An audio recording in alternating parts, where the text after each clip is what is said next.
Sylvain Blanchard, merci beaucoup d'être sur le podcast. Je suis très content. Ce podcast, juste pour te remettre le contexte, et l'idée est d'inviter un peu tout ce qui fait le rugby, mais dans son ensemble, que ce soit le joueur sur le terrain ou tout ce qui tourne autour, les staffs sportifs, administratifs, toute la clique.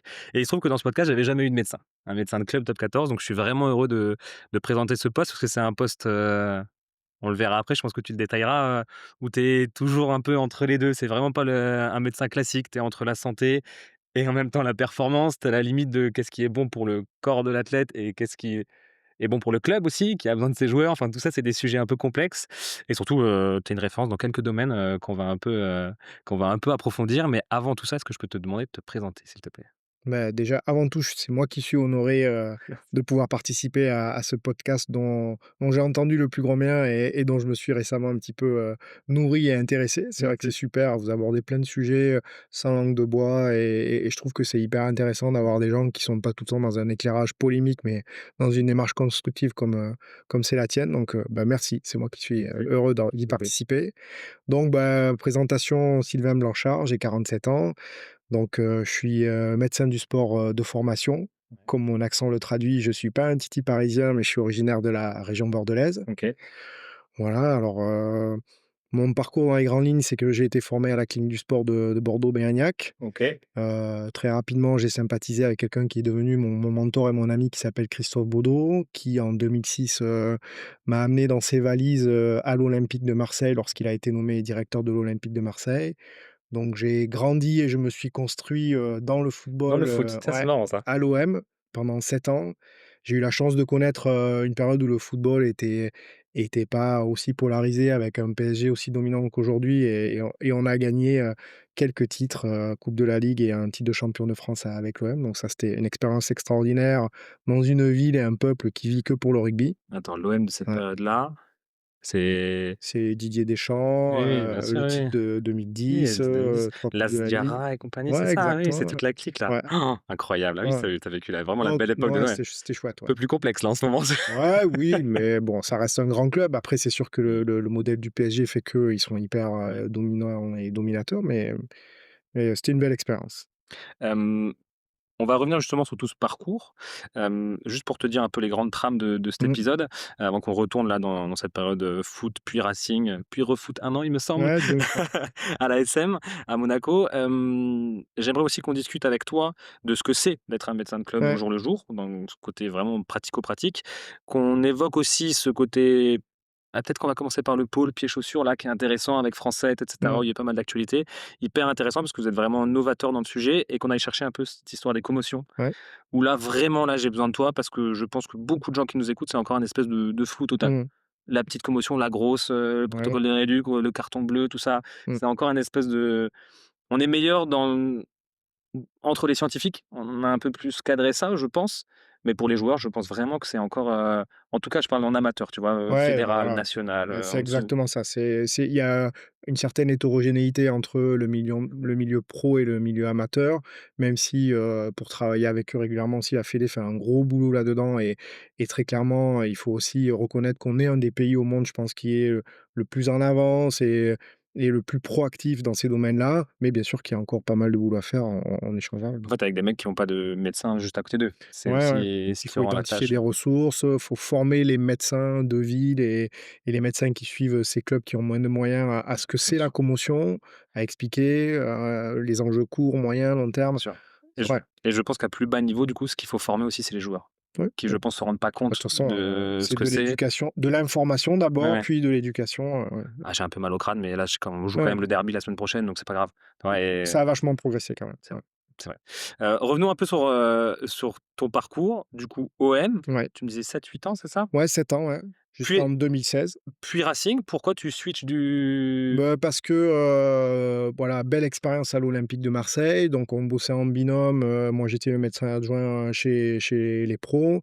À cette époque-là, c'est toujours une histoire d'alignement de mmh, planètes et de connexions, le Racing, cherchait un nouveau médecin, donc c'était les 2 Laurent, donc Laurent Travers et Laurent Labitte qui contactent un petit peu dans leur réseau. on est en 2015, ah oui, c'est ça, Ouais, oui. Oui, donc exactement. ils viennent de venir de Castres, Voilà et donc moi j'arrive leur deuxième année, de mandature, au Racing et donc bah, moi heu, petit du sud-ouest, quand même plutôt plus rugby que football, hein. J'ai joué, un certain nombre d'années au CABBG avant Ah l'histoire de ouais? la fusion. Ouais, ouais. Ah oui, donc quand Ouais, même, tu as un passif ouais, de jusqu'en joueur. Weichsel, ouais, moi, Bah ouais, mais quand même. ouais. Je pense que ça a un intérêt quand tu suis des mecs, tu as peut-être ce côté un peu plus, Bah, sans histoire de fausse modestie ou trucs comme ça, indépendamment du joueur que j'ai été, mmh, ce qui est sûr, c'est que le rugby, ça a fait l'homme que je suis aujourd'hui. bien sûr.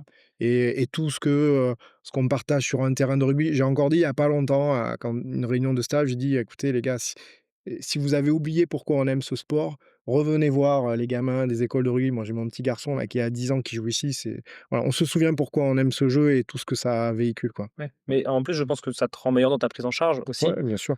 de d'avoir ce côté. Bah, il y a Je ça lisais une améliore l'empathie, quoi. ouais Ouais, et je lisais une interview de toi sur, parce que je crois que tu on va pas peut-être pas en parler, on n'aura pas le temps de tu pilotes aussi une commission sur la charge de travail ouais, et l'état de fatigue et j'ai lu une phrase de toi qui disait que faut pas oublier dans tous les monitoring, dans tous les tests, dans tous les trucs que ça reste de l'humain, que ça exactement. reste de trucs et ça, je pense qu'avoir ce passif de Ouais, rugbyman, ces valeurs ouais, du terrain et cetera, je pense que ça a un impact, important. ouais, tout à fait, ouais. Donc arrivé au Racing, Mmh.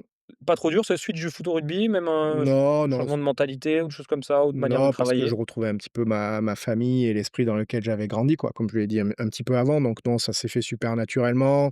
Le Racing, c'est un club hyper familial, voilà, qui véhicule plein de choses, qui a une grosse histoire, voilà, 1 club champion de France, même, si, on est du su il y a quelques clubs comme ça qui ont une identité forte, voilà, les couleurs, le maillot du Racing, le showbiz, le nœud papillon, c'est des trucs qui parlent à tous les joueurs de rugby.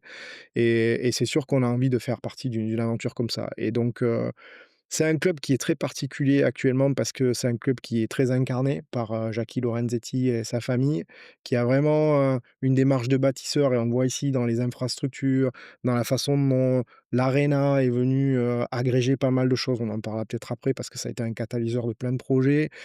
On sent qu'on est dans quelque chose où on arrive à lire, le projet sur la durée. Alors on gagne pas des titres tous les ans, il y a des années où on est plus proche que d'autres, il y a des phases de transition, mais on sait où on va, quoi. Et c'est hyper agréable de se projeter dans un club comme ça et du coup, de pouvoir s'inscrire dans la durée, Mmh. quoi.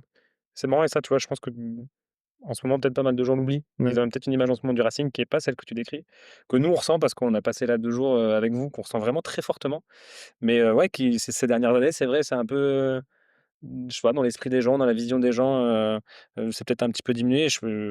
Ouais, j'espère que ça va vraiment en tout cas Ouais, non, moi, ça reste un grand club, hein, qui a connu des périodes compliquées, faut pas oublier que ça a été qu'il y a eu la relégation en 2e division, en Pro D2, on est remonté, puis chaque année, la qualification. mmh, La saison dernière, on la rate vraiment, d'un cheveu après une mmh, remontada avec l'arrivée de Patrice. mmh. Bon, voilà, on a des ambitions, on en avait, on en a encore et on en aura toujours demain, quoi. Avant qu'on revienne à ton quotidien en tant que médecin de club, tu restes jusque 2021 au Racing, puis après tu vas retourner au foot à Ouais. Monaco, en principauté. Donc, ouais, donc mon arrivée au Racing 2016, le titre, cette finale incroyable au Camp Nou, le scénario du match, dingue, puis des années qui se suivent où, plusieurs finales de Champions Cup, une où on n'est pas invité et 2 autres où, on doit gagner. Mais bon, voilà, c'est la belle incertitude du sport. Ça tournait pas de notre côté ce jour-là, donc, on espère quand même finir par accrocher, cette étoile au maillot. Ça fait partie des objectifs, affichés, et assumés du club. Et donc, la Covid, qui, a eu, de l'impact sur beaucoup de monde et j'ai pas échappé à tout ça. En tant que médecin, j'avais vraiment envie d'être utile parce que voilà, bah, tu travailles plus, le sport est à l'arrêt. Donc je suis allé me proposer dans les hôpitaux de proximité pour filer un coup de main et très clairement, j'avais pas les compétences, immédiates qui étaient utiles donc bah, je servais pas à grand chose, hein. On n'avait pas besoin de traumatologue du sport, on avait besoin de spécialistes de l'infectiologie et des maladies respiratoires, donc c'était pas moi. Donc là, moi, je me suis mis un peu, en mode, «OK, je vais faire ce que je peux pour, aider à la reprise du sport et assurer qu'en cette période-là, le sport reste quelque chose de positif pour le plus grand nombre». Alors d'abord pour les joueurs, parce qu'on ne voulait pas qu'ils se déconditionnent, on savait pas Mmh, trop où on allait bien sûr. et puis je me suis dit: «Moi, je suis vraiment un partisan du sport santé. Comment on fait pour que, en cette période de pandémie virale, les gens puissent pratiquer le sport?» Parce que c'est d'abord, source de bien-être, mental. On était tous un petit peu, apeurés, cloisonnés dans nos maisons, enfin ça a été quand même assez compliqué à gérer et puis physique, quoi. Il y a vraiment un côté, protection de l'activité sportive. Bien sûr. sur le côté infection, mais général, qu'on voulait vraiment, consolider. Donc là, je me suis mis un peu en mission avec un groupe d'amis, des cardiologues avec qui je travaillais à Bordeaux, des infectiologues à Paris. On a créé un petit groupe de travail et on a structuré un protocole qui était d'abord, en première intention destiné aux joueurs du Racing et au club, qui finalement a fait preuve de concept, Mmh. qui a été repris par la Ligue nationale de rugby, qui est devenu le protocole qu'on a présenté et défendu, à Matignon devant la cellule de Jean Castex et tout ça, et qui a été, le, protocole appliqué pour tout, le sport professionnel. Ah ouais? Ça a été une période complètement dingue, charge de travail, un peu folle et quand le sport finit par reprendre, on est dans un truc, les tests tous les jours et tout ça, j'étais un peu fatigué, quoi Ouais, tu m'étonnes. et là Toi qui t'ennuyais, tu t'es remis sous l'eau, c'est ça? donc là, c'est pareil, nouvelle opportunité parce que c'est des opportunités, Oui, tu arrivé un peu, ouais, j'étais un peu dans le dur, ouais, fatigué, voilà et l'AS Monaco vient me voir avec un projet et un profil de poste qui était un peu différent. OK. Où là, l'idée, c'était, d'avoir un rôle vraiment de management et de direction de projet où je prenais un petit peu de distance avec le terrain et où, ce qui m'était proposé, c'était de chapeauter l'ensemble, des staffs médicaux, de l'équipe première, de l'académie, du club satellite du Cercle de Bruges et à cette époque-là, il y avait le projet de racheter aussi un club, au Brésil et un club en Angleterre. D'accord. Donc c'était vraiment un projet très structurel et structurant, en étroite collaboration avec, la préparation physique, et donc ce qu'on appelle maintenant un staff performance, hein, Bien qui sûr. fusionne, médical et préparation physique et donc pendant un petit peu moins de 2 ans, mon job, ça a été ça. C'était un peu plus de 50 personnes sous ma responsabilité directe avec des sites, différents. Finalement presque plus une activité de management Exactement, complètement. que de médecin, quoi. Alors, je filais un coup de main, sur des décisions médicales un peu touchy, des choses comme ça, voilà, parce que on utilisait les compétences de chacun, mais c'était très clairement plus un boulot de management et de stratégie, quoi. Ouais. Ce qui permet aussi, tu sais, de prendre un peu de recul Exactement, et ouais. de redescendre un peu Ouais et puis de en développer d'autres skills, voilà, ça a été super, bénéfique, très intéressant. Pareil, on a eu une période, où ça a plutôt bien fonctionné, on se qualifiait en coupe d'Europe, et tout ça, donc ça, c'était vraiment, positif. Et puis, après un peu moins de 2 ans, là, c'est le Racing qui me ressollicite. Bon, ça fonctionnait, c'était un peu compliqué le fonctionnement médical et puis, finalement, il y avait pas un alignement sur le projet, et un certain nombre de choses que j'avais lancées et qui finalement étaient un petit peu, retombées et devenues inactives. Et donc, quand, monsieur Lorenzetti et Laurent Travers m'ont appelé pour me demander si j'étais motivé pour revenir, comme en plus à Monaco, finalement, le rachat du club au Brésil et en Angleterre se faisait pas, bah, du coup, le package pour lequel je devais travailler, bah, avait un petit peu, dégonflé. Bon, bah, là, c'est un peu l'appel du cœur, discussion avec mon épouse aussi qui est très attachée à mes enfants, au club, voilà. On a repris nos valises et on est revenu au Racing, dans notre famille, quoi. génial, Voilà. génial et c'est marrant parce qu'en fait, c'est souvent le cas, le temps, scientifique, c'est pas du tout le même temps que le sport, le terrain et des Ouais. projets qui sont très court-termistes. Mmh. Tu te lances dans un projet, ça prend tu parti pour 3, 4, 5 ans de Ouais. recherche et avec des temps longs et la vérité d'un instant T pour une direction sportive ou un club, 6 mois, 1 an plus tard, des fois, c'est plus du tout la même et le problème, c'est que toi, tu as mis en place des choses qui prennent du temps et si elles sont pas Ouais. poussées constamment, constamment, constamment, bah, ça n'avance pas, en fait. Ouais, et puis on a beau se dire qu'on met en place des choses qui reposent sur des outils et tout ça, mais à la fin, vous avez beau avoir la meilleure caisse à outils, s'il y a pas les gens qui ont la compétence et l'envie de les utiliser, ça ne fonctionne pas, quoi. Donc ça aussi, c'est une leçon d'humilité, quoi. On peut mettre en place des trucs, mais derrière, il faut les hommes et les femmes pour les faire marcher, quoi, voilà. C'est encore l'énorme débat du Donc monitoring de l'état de fatigue et mmh, cetera. Il y a des tests, finalement, il y en a énormément, mais exactement. qu'est-ce que tu es capable de faire, Ouais, au quotidien quand le mec, il arrive à 8h30 qu'il a encore la tête un peu dans ouais, puis que ça ait du oui, sens, quoi, voilà. tout à Mmh. fait, complètement. Trop bien. Donc tu retournes au Racing et là, j'aimerais bien que tu nous expliques un peu, du coup, depuis 2022, c'est Mmh. ça que tu es revenu? Donc c'est ces 3 dernières années-là.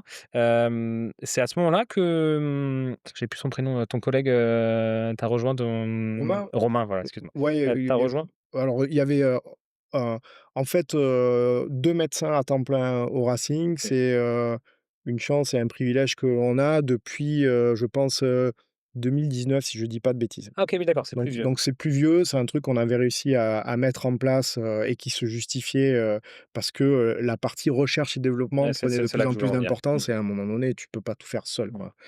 Donc non, c'est plus ancien que ça et pour la petite histoire, celui qui m'avait rejoint en 2019, qui s'appelle Quentin Vincent, est aujourd'hui, le médecin numéro 1 du PSG. Donc voilà, il y a ce côté aussi, j'aime beaucoup ce truc de compagnonnage et de filiation, de transmission, et voilà, je suis heureux qu'il y soit, qu'il ait fait ses classes ici, et c'est un peu comme ça. J'ai Renaud qui m'a rejoint après, qui maintenant aussi, fait sa route tout seul, dans des clubs de très bon niveau, et Romain qui m'a rejoint donc depuis, 1 an et demi, qui j'espère, bah, demain sera peut-être le futur médecin du Racing ou de notre club de foot ou de rugby, quoi. Voilà. Et du coup, c'est vrai que c'est cette spécificité du Racing d'avoir 2 médecins. Par exemple, moi qui connais bien le Stade Toulousain, il y a qu'un Mmh. médecin au Stade Toulousain, salarié en tout cas du club. Après, il y a quelques intervenants extérieurs, sur des cas spécifiques, mais ce qui est bien, c'est que 2 médecins du club, ç comme tu le disais, ça vous laisse le temps de faire aussi Ouais. une espèce de pôle recherche, en plus de la gestion de tous les joueurs pros, de quelques joueurs du centre de formation aussi, de quelques cas complexes des Ouais, féminines, enfin voilà, donne-moi un peu l'étendue de votre boulot à 2. ouais, c'est ça, donc le fait d'être 2, ça nous permet, essentiellement 2 choses. De libérer du temps, en particulier pour moi, mais aussi pour tous les autres collaborateurs, pour faire de la recherche et du développement très opérationnel. On y reviendra après, on n'est pas un laboratoire, on est là vraiment pour répondre à des questions, de terrain, des questions sportives, OK. sur les aspects santé et performance. Et deuxièmement, bah, ça nous permet de facto d'avoir plus de moyens, plus de temps humain, plus de compétences à disposition pour un plus grand panel de joueurs. Donc bien sûr que nos principaux efforts sont concentrés, sur, l'effectif du staff professionnel, mais parce que c'est un enjeu de plus en plus croissant, sur la formation, l'équipe espoir, les jeunes à fort potentiel. On essaie de plus en plus tôt d'identifier les joueurs, de les accompagner, dans leur développement et dans la sécurisation de leur développement. On a une section féminine qui est en train de monter en puissance, donc on essaie vraiment de se structurer avec elle, même si, il y a un petit frein géographique puisque, le centre d'entraînement principal, c'est le Plessis-Robinson, mais qu'elles sont à Colombes. Voilà, mais ça fonctionne bien, on est en train de créer des passerelles, et puis en plus, on a donc les petits jeunes, les écoles de rugby, et on a une section, sport adapté, qui ça, c'est une vraie richesse aussi d'avoir, cette population, qui vient s'entraîner ici, parce que ça crée des moments d'échange, de connexion, qui sont souvent riches sur le plan humain, mais qui en plus pour nous ont un vrai intérêt sur le plan de la réflexion, heu médicale et scientifique. Voilà. Intéressant. C'est pas que de l'humain. Ouais, bien sûr. Enfin, moi, j'avais en tant que je suis kiné, je bossais au CERS à Mmh. Capbreton et au bout d'un moment, j'ai eu une espèce de lassitude des bateaux du sportif, quoi. Tu Ouais, vois, à un moment donné, c'est bon, tu en as 10, quoi, qui reviennent tout le temps.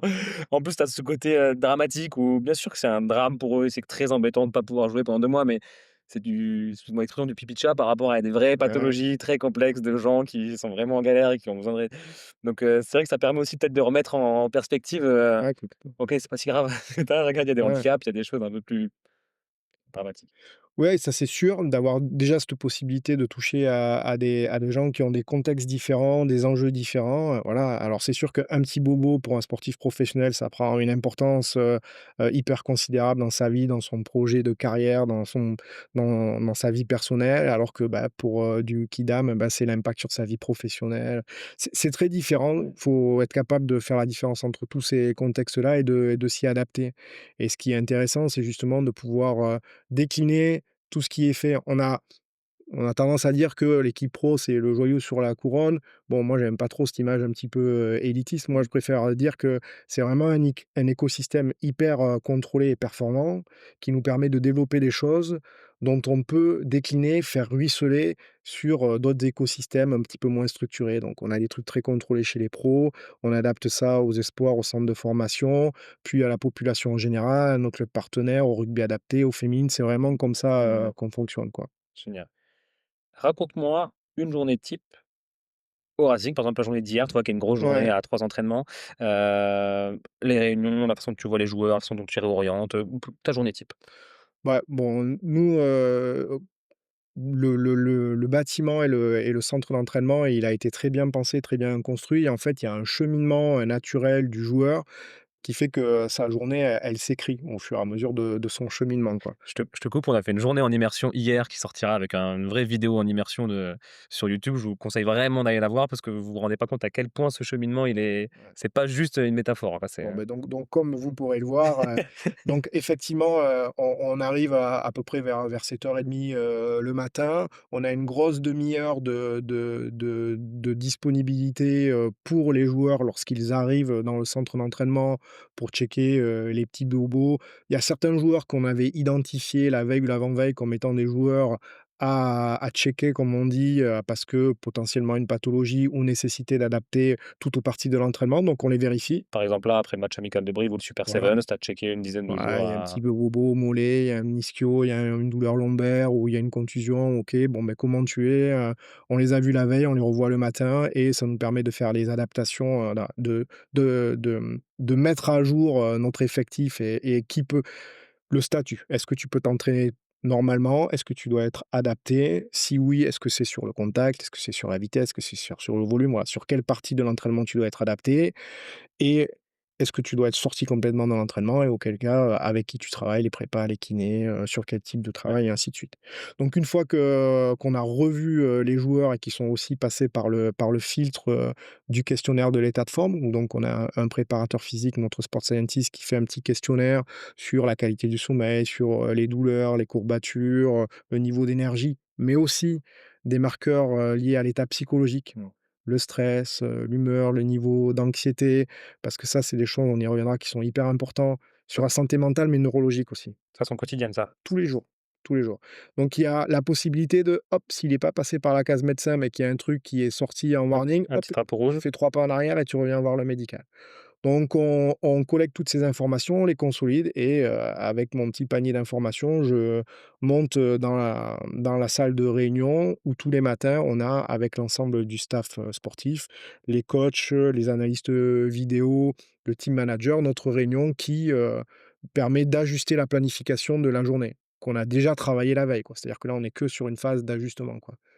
Donc il y a vraiment systématiquement ce travail de préparation, de vérification et d'ajustement. Ah, c'est bien ça. Et c'est des boucles comme ça qui se Ouais. répètent tous les jours. Parce que la vérité d'un post-match direct, Exactement. à 24 heures, 48 heures, en fait, elle est plus forcément la même. Il y a des mecs qui sont très bien récupérés, finalement, ils peuvent jouer Ouais. alors qu'on pensait qu'eux et à l'inverse, des bobos qui sont réveillés, Bah, c'est des contextes dynamiques, quoi. ouais, C'est-à-dire que la vérité d'hier peut changer pendant la ouais. nuit, tu pas bien dormi, tu jeune papa, ton petit, vient de te faire passer une nuit terrible, bon, ben OK, on va faire attention à toi, voilà. Donc c'est ce genre de choses qu'on essaie de Ouais. de pas rater, quoi. C'est génial parce que souvent, en fait, c'est l'inverse. Tu commences par la réunion pour Mmh. décider qui fait quoi et cetera Ouais, et tu as raté ce petit filtre justement qui te permettrait exactement. d'affiner avant la réunion, finalement. Ouais, Génial. une des difficultés, en corollaire, c'est de pas sombrer dans la réunionnite, donc on essaye de bien cadrer les choses et voilà et d'aller à l'essentiel, mais ouais, c'est important et ce qui est important aussi, c'est la communication. C'est notre capacité à diffuser l'information auprès des décideurs et des acteurs pour que, bah, l'information, elle reste pas bloquée dans un silo, un Bien truc où sûr. finalement elle sert plus à rien.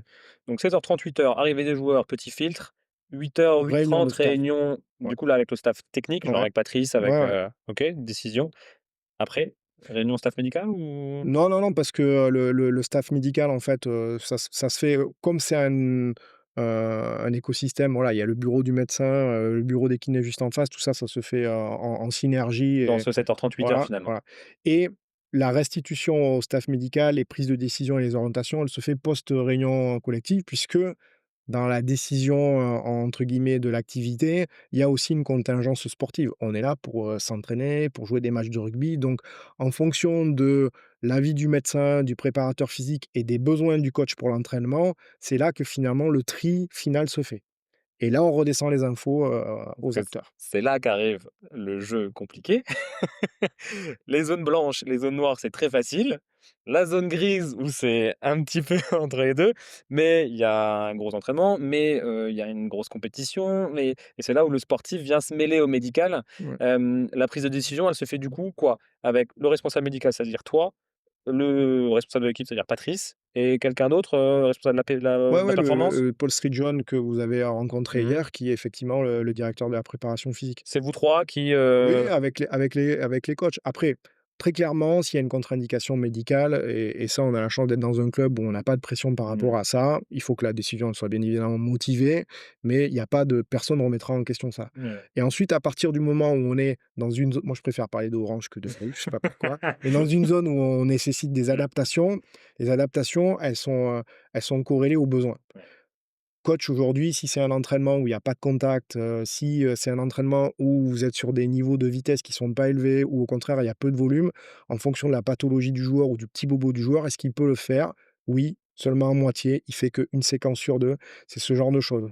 Oui, mais il peut pas lifter en touche. Oui, mais il peut pas faire les mêlées ou il fait que des mêlées à 5.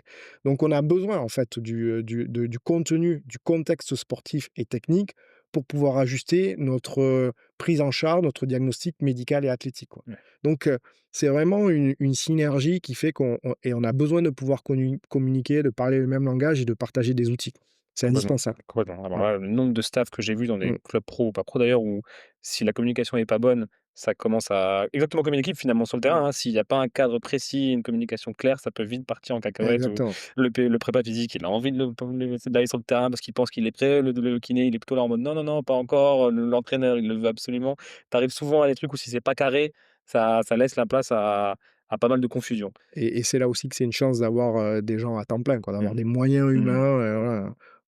On est hyper connectés, voilà. Ouais, Donc, et du coup là, c'est là que la prise de décision, par exemple hier, c'était junior, donc c'était quel joueur qui était en dossard blanc? mmh, Parce qu'il était c'était ça le seul qui était du coup en dossard blanc parce qu'il était en reprise terrain, ouais. donc il a fait le collectif total, mais vu que c'était dossard blanc, on devait pas le plaquer, on Voilà, il devait y pas avait le une mettre pour ça. restriction autour de l'exposition au contact, donc voilà, nous, on le sait, mais pour le coup, s'agissant du contact, quand on est pris, dans l'activité rugbyistique et qu'il y a du chaos, qu'il y a de l'incertitude, c'est bien d'avoir des éléments d'identification, faciles pour tout le monde, donc chasuble blanc, c'est, on touche pas au mec, quoi. Ça Voilà. typiquement, c'est une décision que vous avez prise le matin même, Exactement, voilà. Qu'il y avait bon là, on le savait depuis longtemps, donc on savait que toute la semaine, ce joueur-là, il sera en chasuble blanc, mais ça peut arriver du jour pour tu as pris une béquille à l'entraînement, on veut pas prendre le risque que tu reprennes un coup, sur ta cuisse ou comme ça, bon, mais le lendemain, on te protège du contact.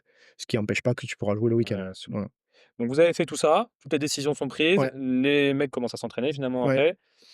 Le reste de ta journée, ça me correspond à quoi? Donc, pendant, les entraînements, en fonction justement des joueurs et des adaptations qu'il y a eu sur le terrain, je peux faire partie, des personnes qui sont en bord de terrain et qui observent pour vérifier que finalement les contenus, sont bien en adéquation avec ce qu'on avait planifié et que finalement il n'y a pas un mismatch entre, ce que l'on pensait être, l'entraînement et ce que le joueur vit réellement. Et s'il y a des ajustements à faire pendant l'entraînement, on est en capacité de les faire. Donc généralement, c'est, Paul ou moi, ou tous les 2 qui sommes au bord du terrain pour vérifier, surtout quand il y a des choses un petit peu touchy, Ouais, que tout est, comme on l'avait planifié. Donc il peut y avoir ce côté, observation. J'aime bien aussi regarder, des joueurs, qui sont en retour de blessure pour, me faire une idée de leur niveau d'engagement, leur niveau de confiance. On parle de body language beaucoup, est-ce bien. qu'on les sent bien ou pas?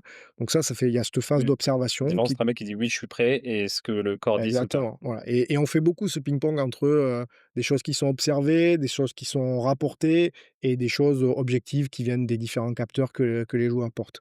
Donc on essaie vraiment de collecter et de fusionner tout ça. La fusion de données, c'est un truc compliqué.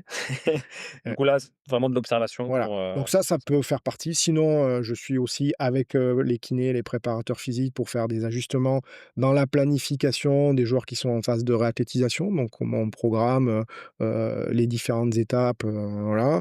Bah, il faut un temps aussi pour, vérifier un certain nombre d'examens qui ont été faits, relire des IRM, étudier tout, le travail qu'on fait de suivi, sur les joueurs commotionnés, sur, les marqueurs neurologiques.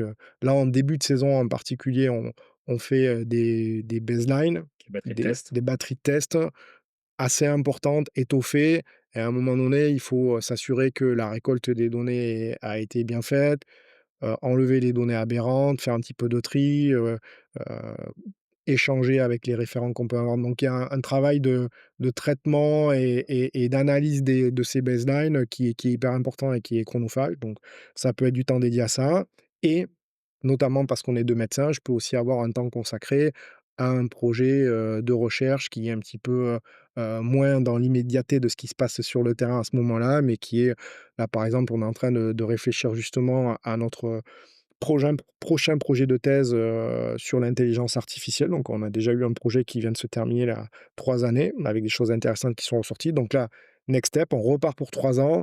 Bon, beh, là, on réfléchit à quels va être les sujets, quel va être le support, les priorités, donc je travaille un peu sur ce projet-là. C'est quoi ce sujet sur l'intelligence artificielle? Là, en fait, c'est essentiellement ancré sur la fusion de données. Donc c'est exactement l'écho de ce qu'on se disait tout à l'heure sur les échanges et la communication. Aujourd'hui, comment on est capable de créer du lien et du sens entre des données sportives, ce que les analystes vidéo, ce que les coachs, codent et identifient pendant un entraînement ou un match. On a aussi des prestataires externes, qui codent des données que l'on récupère. Les data GPS, les Donc tout, ça, tout. c'est un premier silo de données. Il y a un deuxième silo qui est la donnée athlétique. Là, c'est la data GPS, donc le nombre de mètres parcourus, la vitesse, le nombre d'impacts et tout ça. On a un nouveau, outil qui est le protège instrumenté qui nous donne aussi des indicateurs qui comptent les nombres de chocs. On y reviendra après, ouais. Donc là, il y a la data sportive, il y a la data GPS, il y a le protège instrumenté. Il y a de la donnée médicale, tu es blessé, tu es pas blessé, depuis combien de temps tu étais blessé, quel type de blessure et ainsi de suite. Donc il y a une caractérisation, de l'état médical et de l'histoire médicale du joueur. Et tout ça, on l'enrobe avec, un gros amas de données contextuelles. La donnée contextuelle, c'est, la météo du jour, le terrain sur lequel on s'est entraîné. Est-ce que c'est un naturel? Est-ce que c'est un synthétique? Est-ce qu'on est sur une semaine à 3 à 5 jours d'entraînement?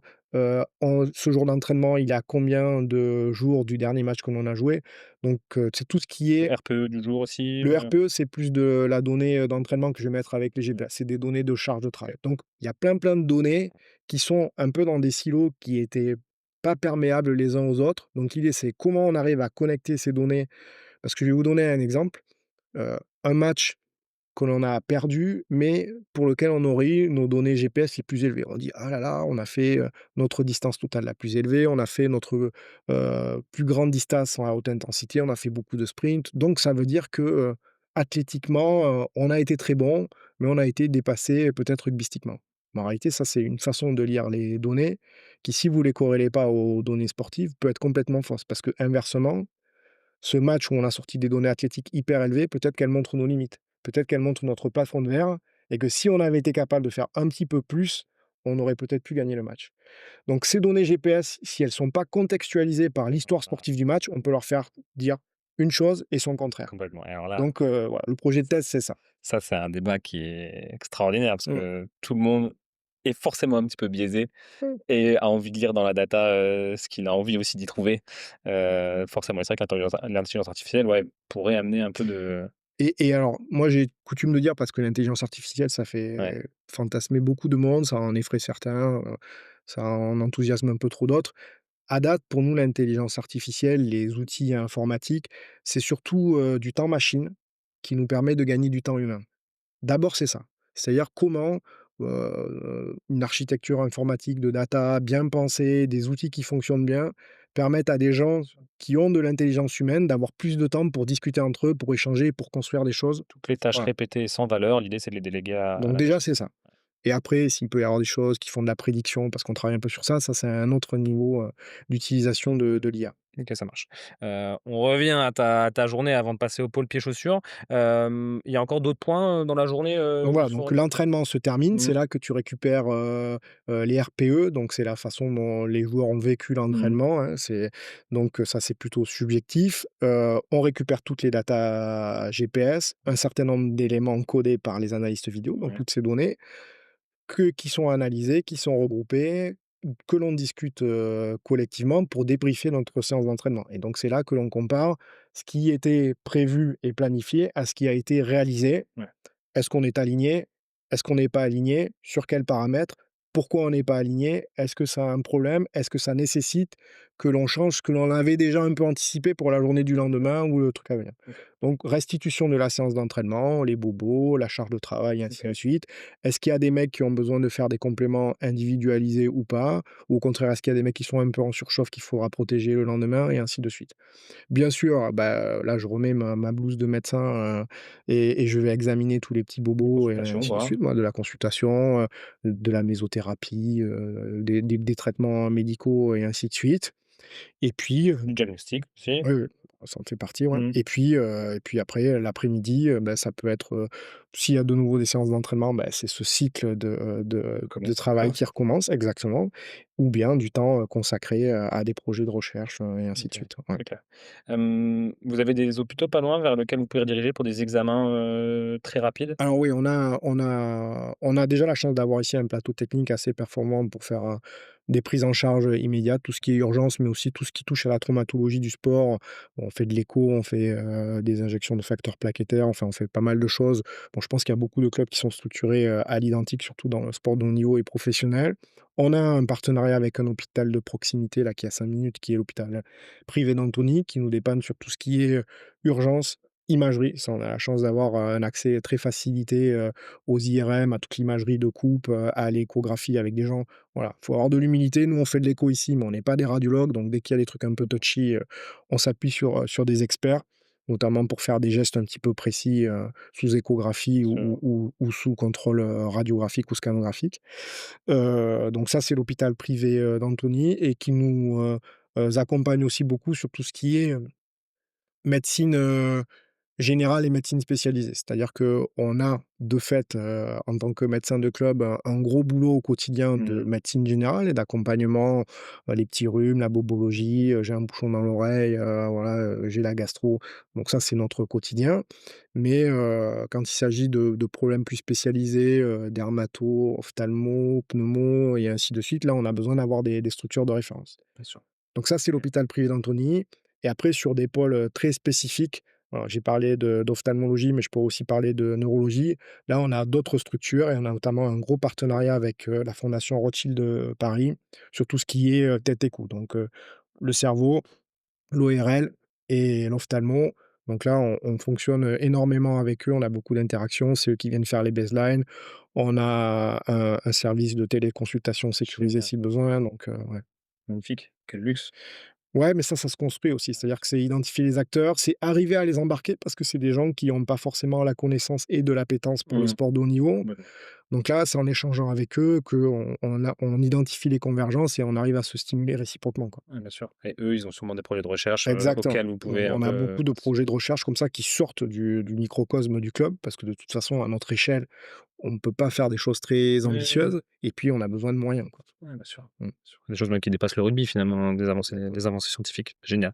Parmi ces recherches scientifiques, que tu mènes, il y a cette espèce de pôle pieds-chaussures. Alors je crois que c'est Ouais. avec Jean-Philippe Viseux qui est podologue aussi ici, Pas que, ouais, pas mais que je forcément, hein, JP, il a un mais gros rôle là-dedans, ouais, ouais, bien qui est sûr. podologue. Explique-nous un peu juste, le principe de ce pôle pieds-chaussures. Donc juste pour, recontextualiser un peu la recherche et le développement au Mmh. Racing, ça s'articule sur, 3 pôles. Donc, il y a la santé neurologique et mentale, on y reviendra après. Il y a les aspects, biomécaniques, là on va y venir maintenant et il y a ce côté, data, intelligence artificielle qui en plus, englobe tout Charge ce de qu'on fait dans les 2 travail et premiers. et cetera. Voilà. Donc c'est un peu ça les 3 grands axes.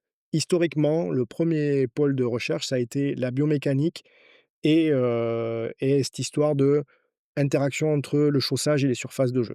Quand je suis arrivé en 2016 donc, au Racing, je rencontre, le staff et la direction. Ils me disent: «Ben, Sylvain, une de tes missions, c'est de t'assurer que l'on va pouvoir être capable de pratiquer le rugby sur une surface de jeu, synthétique de ton choix ou en tout cas tu participeras au choix de la surface de jeu, sur lequel on soit à la fois capable de pratiquer un rugby performant et ambitieux, mais sans sur-risque de blessure». Sécuritaire, ouais. Voilà, donc c'était vraiment le truc, bon, En gros, la Défense Arena arrive, fait en sorte regarde, qu'on soit capable de jouer dessus. ouais, aide-nous à développer le projet. Donc Sympa comme truc. ouais, c'était un cadeau sympa, non, c'était hyper challengeant et moi ça me plaisait parce que j'étais déjà un peu dans ce questionnement, mais par l'autre pôle de l'interface, pas plutôt par la chaussure. Parce que quand j'étais, dans le foot, on était souvent, interpellés, voire parfois exacerbés par le fait que des joueurs sous contrat se faisaient imposer un modèle de chaussure et ils avaient pas le droit d'en porter un autre. Et vraiment, de façon très régulière, on a eu des problèmes avec des joueurs qui ont eu des pathologies qui étaient liées au fait que le chaussage était absolument pas adapté à l'ergonomie, à l'anatomie, mais aussi à la biomécanique, à la Ouais, façon dont le joueur se les enjeux meut. financiers derrière Voilà, qui donc étaient donc il y a eu des bras de fer avec des gros équipementiers et des top joueurs en disant: «Oui, mais nous, on leur a fait une chaussure sur mesure» et tout ça. Bon, c'était souvent du pipeau mmh mh. et donc moi, je me suis vachement intéressé à ça et j'avais déjà commencé à Marseille, mon projet de recherche et de doctorat, parce que je suis aussi docteur en sciences et en biomécanique, Ouais. qui était très axé sur, l'influence du chaussage. Ah déjà? Tu avais Et fait je me tout là-dessus. posais assez peu de questions, ou moins sur les surfaces de jeu, parce que dans le foot à l'époque, c'était, du naturel, point barre. Les hybrides n'étaient pas encore, trop, Mmh. présents et on voulait pas entendre parler, du synthétique. De toute façon, c'était pas possible, à ce niveau-là de pratique du football. Donc j'étais assez peu branché, technologie de terrain, j'étais très branché, chaussage et importance du chaussage et en fait, quand je suis arrivé au Racing, bah, j'ai dû faire, l'autre moitié du boulot en m'intéressant à l'influence de la surface de jeu et donc on serait très rapidement rapprochés, on avait besoin de moyens, comme pour, on l'a dit pour la médecine, on avait besoin de référents, dans la recherche, mécanique et biomécanique et donc là, c'est le partenariat avec l'École des arts et métiers, l'ENSAM Paris, notamment le professeur Philippe Rouche, qui, depuis 2017 nous accompagne dans cette démarche de recherche. Donc on a eu un gros travail sur le choix de la surface de jeu, les Ouais. derniers ajustements entre, voilà, quelle est la sous-couche, quel est le type de tapis, quel est le type de remplissage, quel est le cocktail, Ah oui, l'assemblage qui fonctionne le mieux. ah oui, vous avez une visu sur la création du Ouais, terrain, quoi. complètement. Donc, Au-delà de juste la chaussure et les crampons et les moulets, c'est vraiment comment on construit un terrain d'ailleurs, aussi. ouais, ça a d'abord été le terrain. Génial. Et ensuite, on a réfléchi à parce que moi, j'avais déjà un peu de background sur ça, sur quels sont les modèles de chaussures, les types de chaussures qui matchent le mieux avec la surface de jeu qu'on avait choisie. Incroyable. Donc là, on a travaillé avec de la modélisation, d'abord des trucs très numériques. Ensuite, on a rentré des modèles et on a fait des simulations avec un robot industriel qui est aux arts et métiers. Un jour, on ira peut-être le visiter ensemble, c'est passionnant, qui simule des cinématiques de joueurs. En fait, le robot, c'est un bras robotisé qui est capable de simuler un joueur qui fait de la course, du sprint, un cadrage débordement, Et une même des réception du appuis feu. latéraux, il Ah peut. ouais, complètement. Donc, on a Extraordinaire, les efforts verticaux, les efforts horizontaux incroyable. et une vraie cinématique. C'est-à-dire que le vrai L'attaque mouvement talon, le avec les vrais médio-pied, efforts. les C'est-à-dire que c'est vraiment un joueur de l'intensité. 100 kilos qui court à 36 ouais, 34 km/h sur le terrain et ces interactions-là que l'on caractérise et que l'on mesure. Extraordinaire. Donc ça nous a permis de, sur le terrain qu'on avait choisi, tester un panel de chaussures et de dire: «Voilà, on a un noyau dur de chaussures qui nous semble avoir une signature, correcte» et ensuite on a écarté les extrêmes. Donc on a dit aux joueurs: «Voilà, on a fait une présélection dans le panel». On avait, fait un panel assez représentatif des chaussures que les joueurs portaient à cette époque-là. On avait fait une enquête. Donc, s'il vous plaît, on vous demande d'éliminer ces Ça, modèles-là ça, ça. et après dans ces modèles-là, eh ben, on va faire des tests individuels et Pas on a forcément éliminer des marques, éliminer ces modèles heu, bien spécifiques des marques. ça, c'est une remarque hyper importante, c'est-à-dire que, heu à l'intérieur d'une marque, il y a tellement, notamment dans les grosses marques, il y a tellement, une variabilité et une hétérogénéité entre les modèles de chaussures qu'on était vraiment capable et on était à l'aise avec le fait que même si vous êtes en contrat avec, telle marque ou telle marque, on trouvera à l'intérieur de la marque un modèle qui match Bien sûr. avec la surface de jeu et c'est là où on voulait venir, en plus avec vos spécificités. C'est-à-dire qu'on a été jusqu'au bout du bout de se dire que on va proposer aux joueurs, parce qu'on l'a testé, parce qu'on l'a caractérisé, parce qu'on a fait des essais sur le terrain, de trouver la chaussure qui va le mieux à son pied et en fait qui va le mieux à son individu, à sa biomécanique, à sa signature gestuelle sur le terrain. Donc on a été jusqu'à ce niveau-là d'individualisation, Oui. quoi. Voilà, Et quand tu dis ça, la spécificité du joueur, c'est un petit neuf qui fait que des appuis latéraux exactement. versus un pilier qui a Voilà, besoin vraiment de tracter très fort sur la complètement. pelouse. Donc le choix, ça allait, modèle de chaussures, matériaux du chaussant, si c'est du polyuréthane, si c'est du cuir, ça a pas la même souplesse, ça a pas le même taux d'amortissement, la forme, le type, la longueur des crampons et là maintenant, depuis quelques années, notamment depuis que je suis revenu, de Monaco et que, bah, ces réflexions, elles continuent à mûrir Mmh, bien sûr. et que j'ai rencontré une nouvelle personne, Jean-Philippe en l'occurrence, donc Jean-Philippe Viseux qui est un podologue, biomécanicien lui aussi, comme moi. Assez rapidement, on s'est rendu compte qu'on était aussi fou l'un que l'autre et qu'on voulait aller plus loin, dans Quand on l'individualisation. dit biomécanicien, que vous vous rendez compte, c'est un docteur en biomécanique, c'est ça? Exactement, Donc ouais. c'est un doctorat et Ouais, c'est une ouais, thèse, enfin ouais.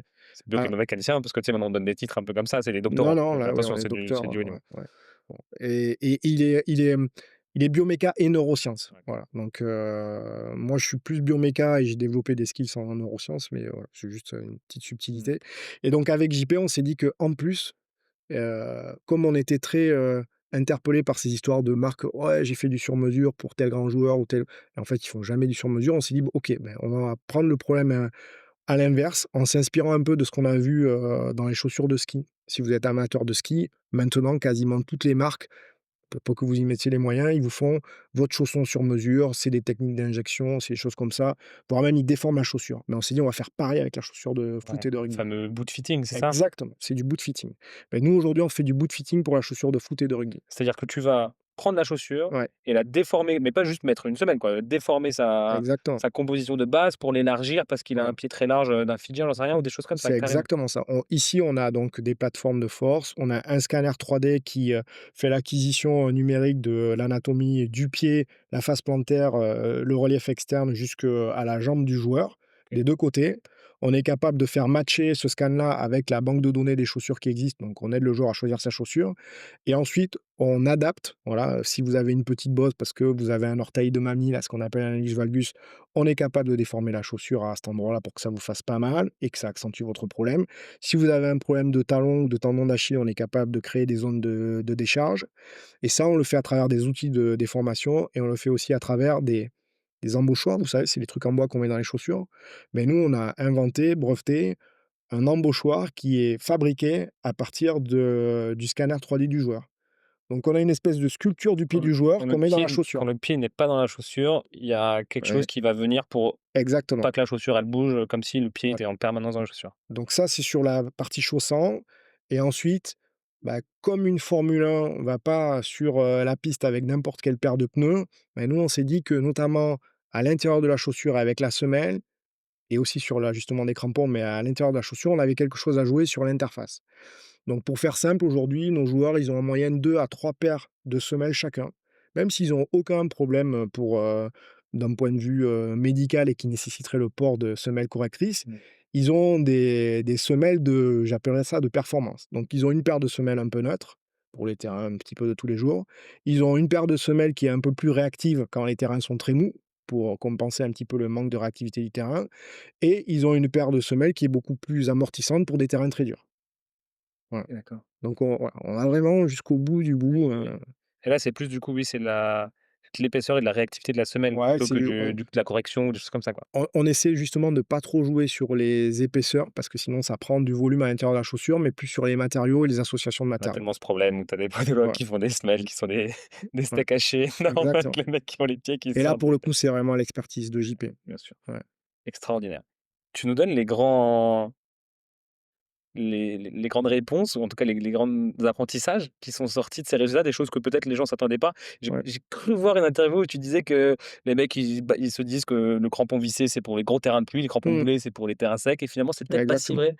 Donc ouais, ça fait vraiment partie du travail et c'est même des messages qu'on fait passer, à nos jeunes et aux écoles de rugby. Alors j'essaye de faire au moins une fois par an une intervention auprès, des éducateurs et des parents, pour dire: «Attention, il y a des idées reçues, il y a des préjugés sur la typologie, de chaussures et en particulier le cramponnage qui serait plus adapté ou inadapté à tel ou tel type, de surface de jeu» et cette histoire de: «Il faut mettre des moulées sur des surfaces, synthétiques», ça peut être, contre-productif et dangereux Mmh. et inversement l'interdiction, la prohibition des vissés sur ce type de surface de jeu, c'est quelque chose qui finalement n'a pas lieu d'être.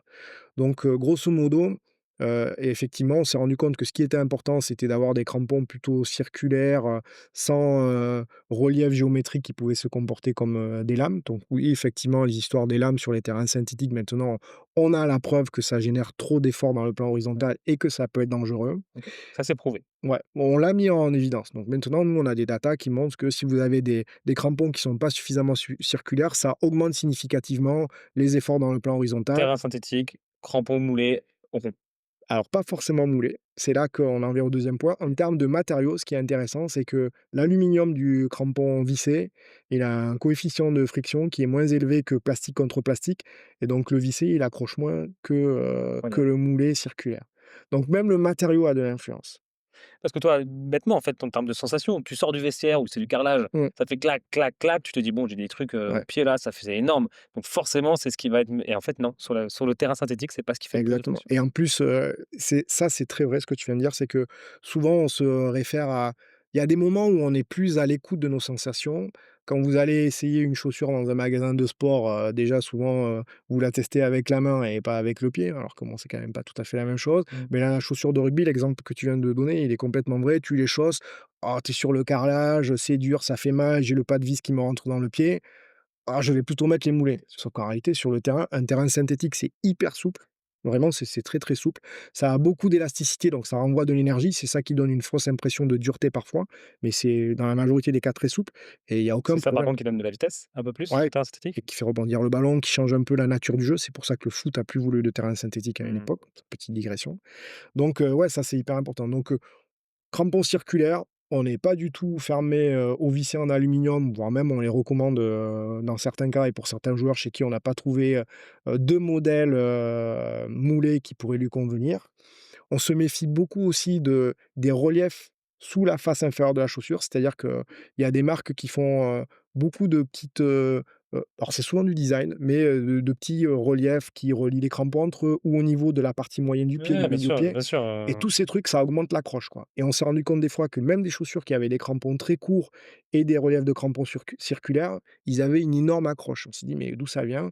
et maintenant on s'est rendu compte que c'est, en fait, le relief et la rugosité de cette face inférieure de semelle et les reliefs associés qui peuvent expliquer une augmentation d'accroche. Donc on a aussi une vigilance sur ce plan-là. Tous tu es en ces train de me dire éléments-là, qu'il faut des copas mondiales à l'ancienne des années 1970 qui sont tout simples, 8 trucs ronds. la Copa mondiale, ça reste une excellente chaussure. Ouais, ouais, Tu vois, c'est marrant comme ouais, quoi, carrément. le design et tu vois, le florilège de comment dire? D'aller à l'extrême du style et des Mmh. trucs et du machin, va des fois à l'encontre de, la friction, Bah, en parlant de style, on a vu des trucs incroyables parce que quand même on a essayé, avec plus ou moins de réussite, d'échanger avec les équipementiers de chaussures. Et je me souviens d'une fois où on était avec, le professeur Rouch avec, un équipementier et vraiment là, on comprenait pas. On dit: «Mais c'est quoi la logique, mécanique, enfin de performance de la façon dont vous avez agencé la forme et la disposition des crampons sur le terrain?» Et là, on voit le mec responsable de la R&D, c'était pas un designer, c'est R&D. Il me dit: «Mais quoi? Mais pourtant c'est évident». Il nous met la chaussure comme ça en horizontal et regardez, ça fait un dragon. Bon là, on a dit: «OK, ça on a compris, on ne va Ouais. pas aller plus loin».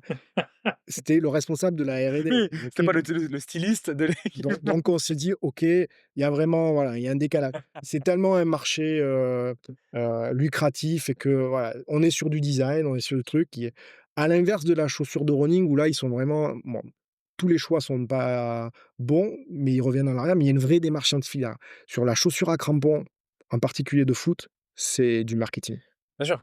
Et puis Donc en même temps, pourquoi le gamin de 15-16 ans, il achète parce que c'est la la pompe? chaussure de Parce que c'est la chaussure d'eux. ouais, Après, il ouais, s'en bien fout sûr. de du qu'est-ce qu'il y a en dessous, Mmh. même si c'est pas forcément OK. D'autres apprentissages comme ça, très Alors, rapidement? ce que je voudrais dire aussi, c'est que, on parce qu'on était attendu au tournant avec l'Arena quand même. Ça Mmh. faisait un petit peu peur, ça faisait jaser. Il y a ceux qui nous a jalousés, ceux qui nous enviaient. De toute façon, le discours officiel, c'était: «Oh là là, c'est un gymnase, oh, tu trouves ça synthétique, blablabla».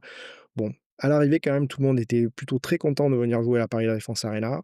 On a observé qu'il y avait pas de sur-risque de blessure, voire même moins de blessures que sur les autres surfaces de Ah jeu. ouais? Ouais. Là, avec les 3-4 années de recul là, Ouais, moi, je m'attendais à ce qu'on ait un petit peu plus d'accidentologie, musculaire parce que tendineuse, j'aurais dit moi, bah, pas tendineux parce que, bon, là, il peut y avoir un petit peu des histoires de rebond et de raideur, mais surtout parce qu'on le jeu est un peu plus rapide et explosif. On s'est dit: «Bon, bah, ça va peut-être un petit peu plus tirer sur les ischios». un peu plus Bon, d'éléments. en tout cas, on n'a pas identifié ça. Peut-être que ça émergera avec plus de data, mais c'est pas l'évidence et puis surtout, on voulait être hyper transparent. Donc tous les clubs qui sont venus jouer à Paris La Défense Arena, ils avaient reçu en amont un rapport, signé de ma main et de celle du professeur Rouch, avec tous les éléments objectifs et tous les tests, qu'on vient Incroyable, de présenter là très rapidement. incroyable. Donc ça, c'était et ça a été hyper apprécié, donc ça fait En un peu boule de neige, ouais, bien sûr. et c'est pour ça aujourd'hui qu'on fait partie, des entités, pour moi l'entité c'est la combinaison Racing, arts et métiers, qui ont une expertise sur ces questions-là, Et auprès de World Rugby, de la FIFA et tout si vous ça. voulez aussi préserver vos joueurs, Voilà, bah, faites plutôt comme ça que sur ce terrain-là spécifique que vous connaissez peut-être exactement. pas. Donc au début, on s'est dit, on a caractérisé que cette surface de jeu-là, est-ce que c'est vrai pour, d'autres surfaces de jeu synthétiques? Est-ce que c'est les mêmes chaussures qui marchent sur ces surfaces de jeu-là? Et puis après, quid des hybrides? Quid des surfaces de jeu naturelles? Donc Terrain hybride, c'est un mix entre de la pelouse naturelle sur une exactement, base de terrain synthétique, ouais. c'est pas mal, Et là pas mal. aussi ouais, mais là aussi, il y a en fait, il y a 3 voire 4 grandes familles d'hybrides qui sont très différentes les unes des autres. Donc là aussi, hybride, c'est un terme un peu fourre-tout, où il y a des choses qui ressemblent beaucoup à des terrains naturels et il y a des choses qui sont encore plus synthétiques dans le comportement que des Un terrains terrain synthétique, synthétiques. 100%. Ah, il y a des terrains hybrides qui ont des signatures mécaniques qui sont plus éloignées d'un naturel que bon nombre des terrains synthétiques. incroyable. et ça, on l'a mis en évidence aussi, quoi. Et donc pour répondre à la question, en fait, on s'est dit que c'est le couple chaussures-terrain qui est important, voire même, rajouter au trio l'individu, et c'est ça qu'il faut évaluer. Et en fait, nos histoires d'effets de classe, de mettre dans un côté les naturels, les hybrides, les synthétiques, en fait, ça a pas de sens, Ouais, quoi. ouais, ouais. Parce que les signatures mécaniques, elles sont tellement liées aux composants, pour un naturel, au type d'herbe, le graminé que vous utilisez, l'épaisseur de la terre, le niveau d'hydratation, la température, voilà, et donc ça joue tout ça. Donc aujourd'hui, Pour un nous terrain ouais, naturel en Alsace, un terrain naturel, ouais. dans le sud-est, ultra, ultra, ultra sec toute l'année, c'est pas les mêmes, hein.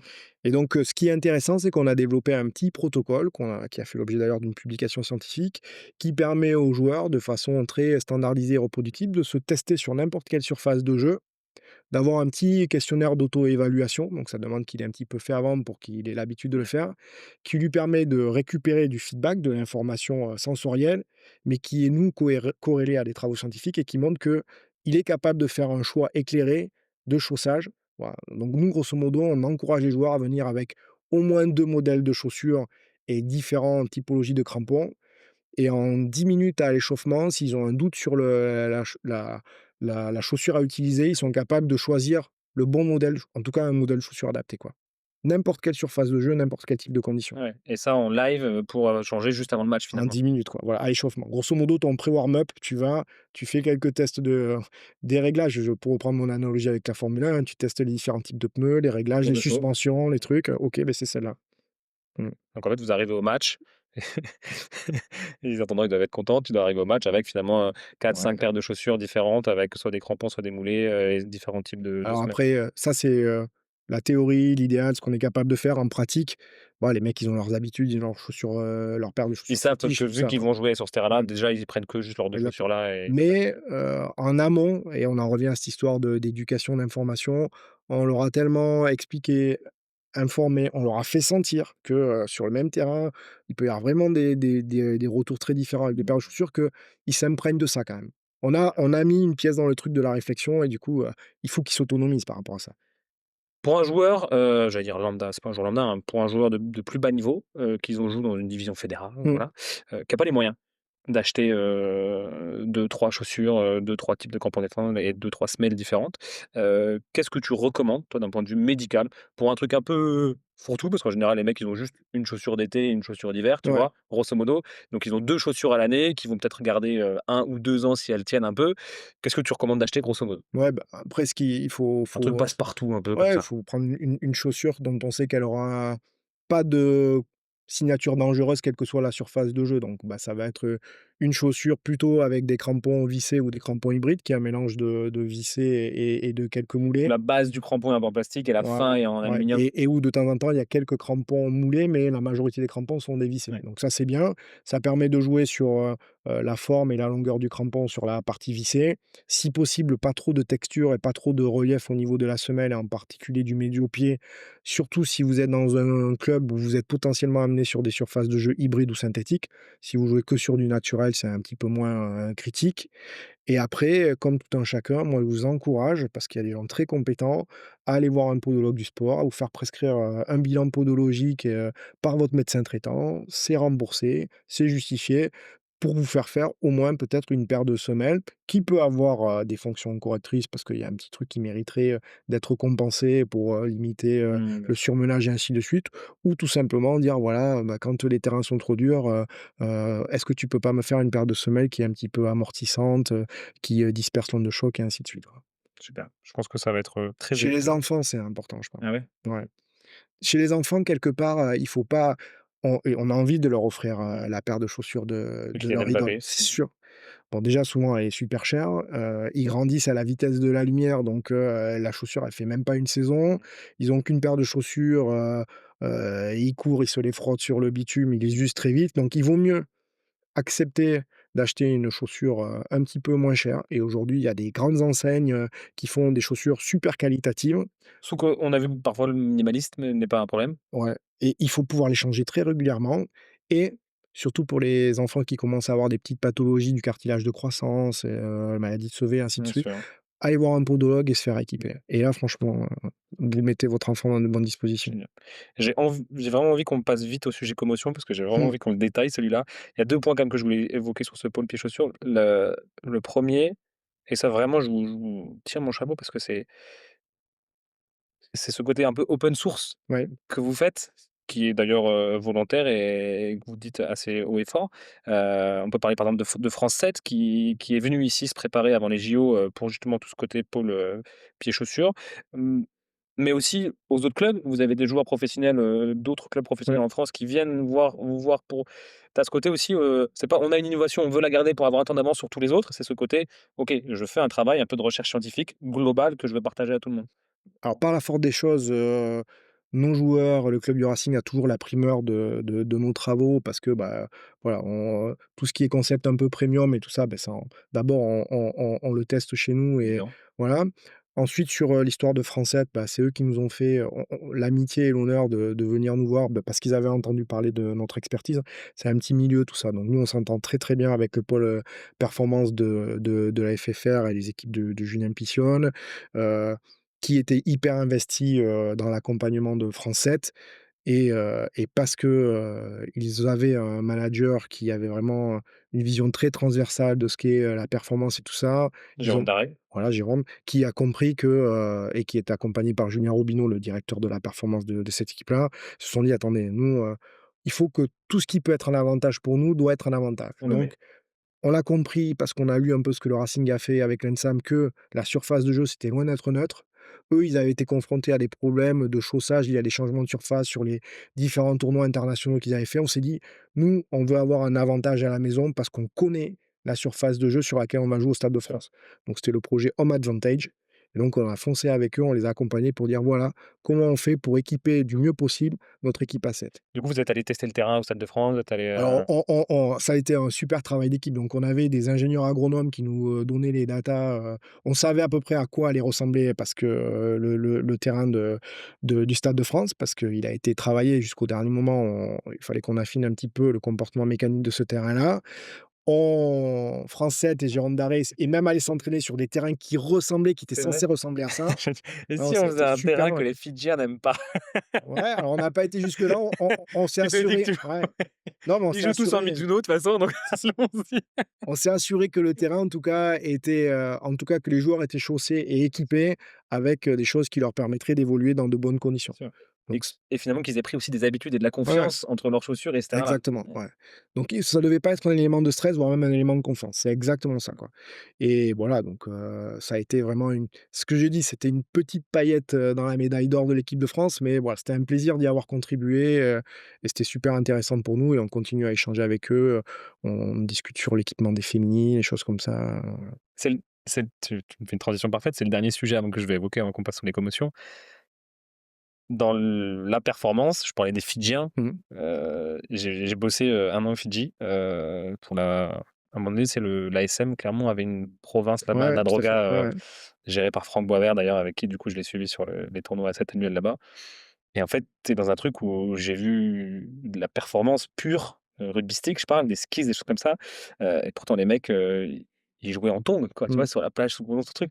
Donc tu as aussi ce côté, bon, à quel point tu parlais d'une paillette, Ouais, dans dans la médaille d'or, hem, à quel point c'est utile, à quel point des fois on va trop loin dans ce côté de dire, ça reste du rugby et Sachistera finalement il l'a réussi, s'il est bon au rugby, peu importe finalement s'il y a des bons crampons ou pas. En tout cas, c'est pas tu comprends ce que je veux dire? Ce ouais, ce ce ce ouais. débat autour de l'importance et de à quel point il faut aller loin dans la perf et à quel point, au final le terrain reste le terrain.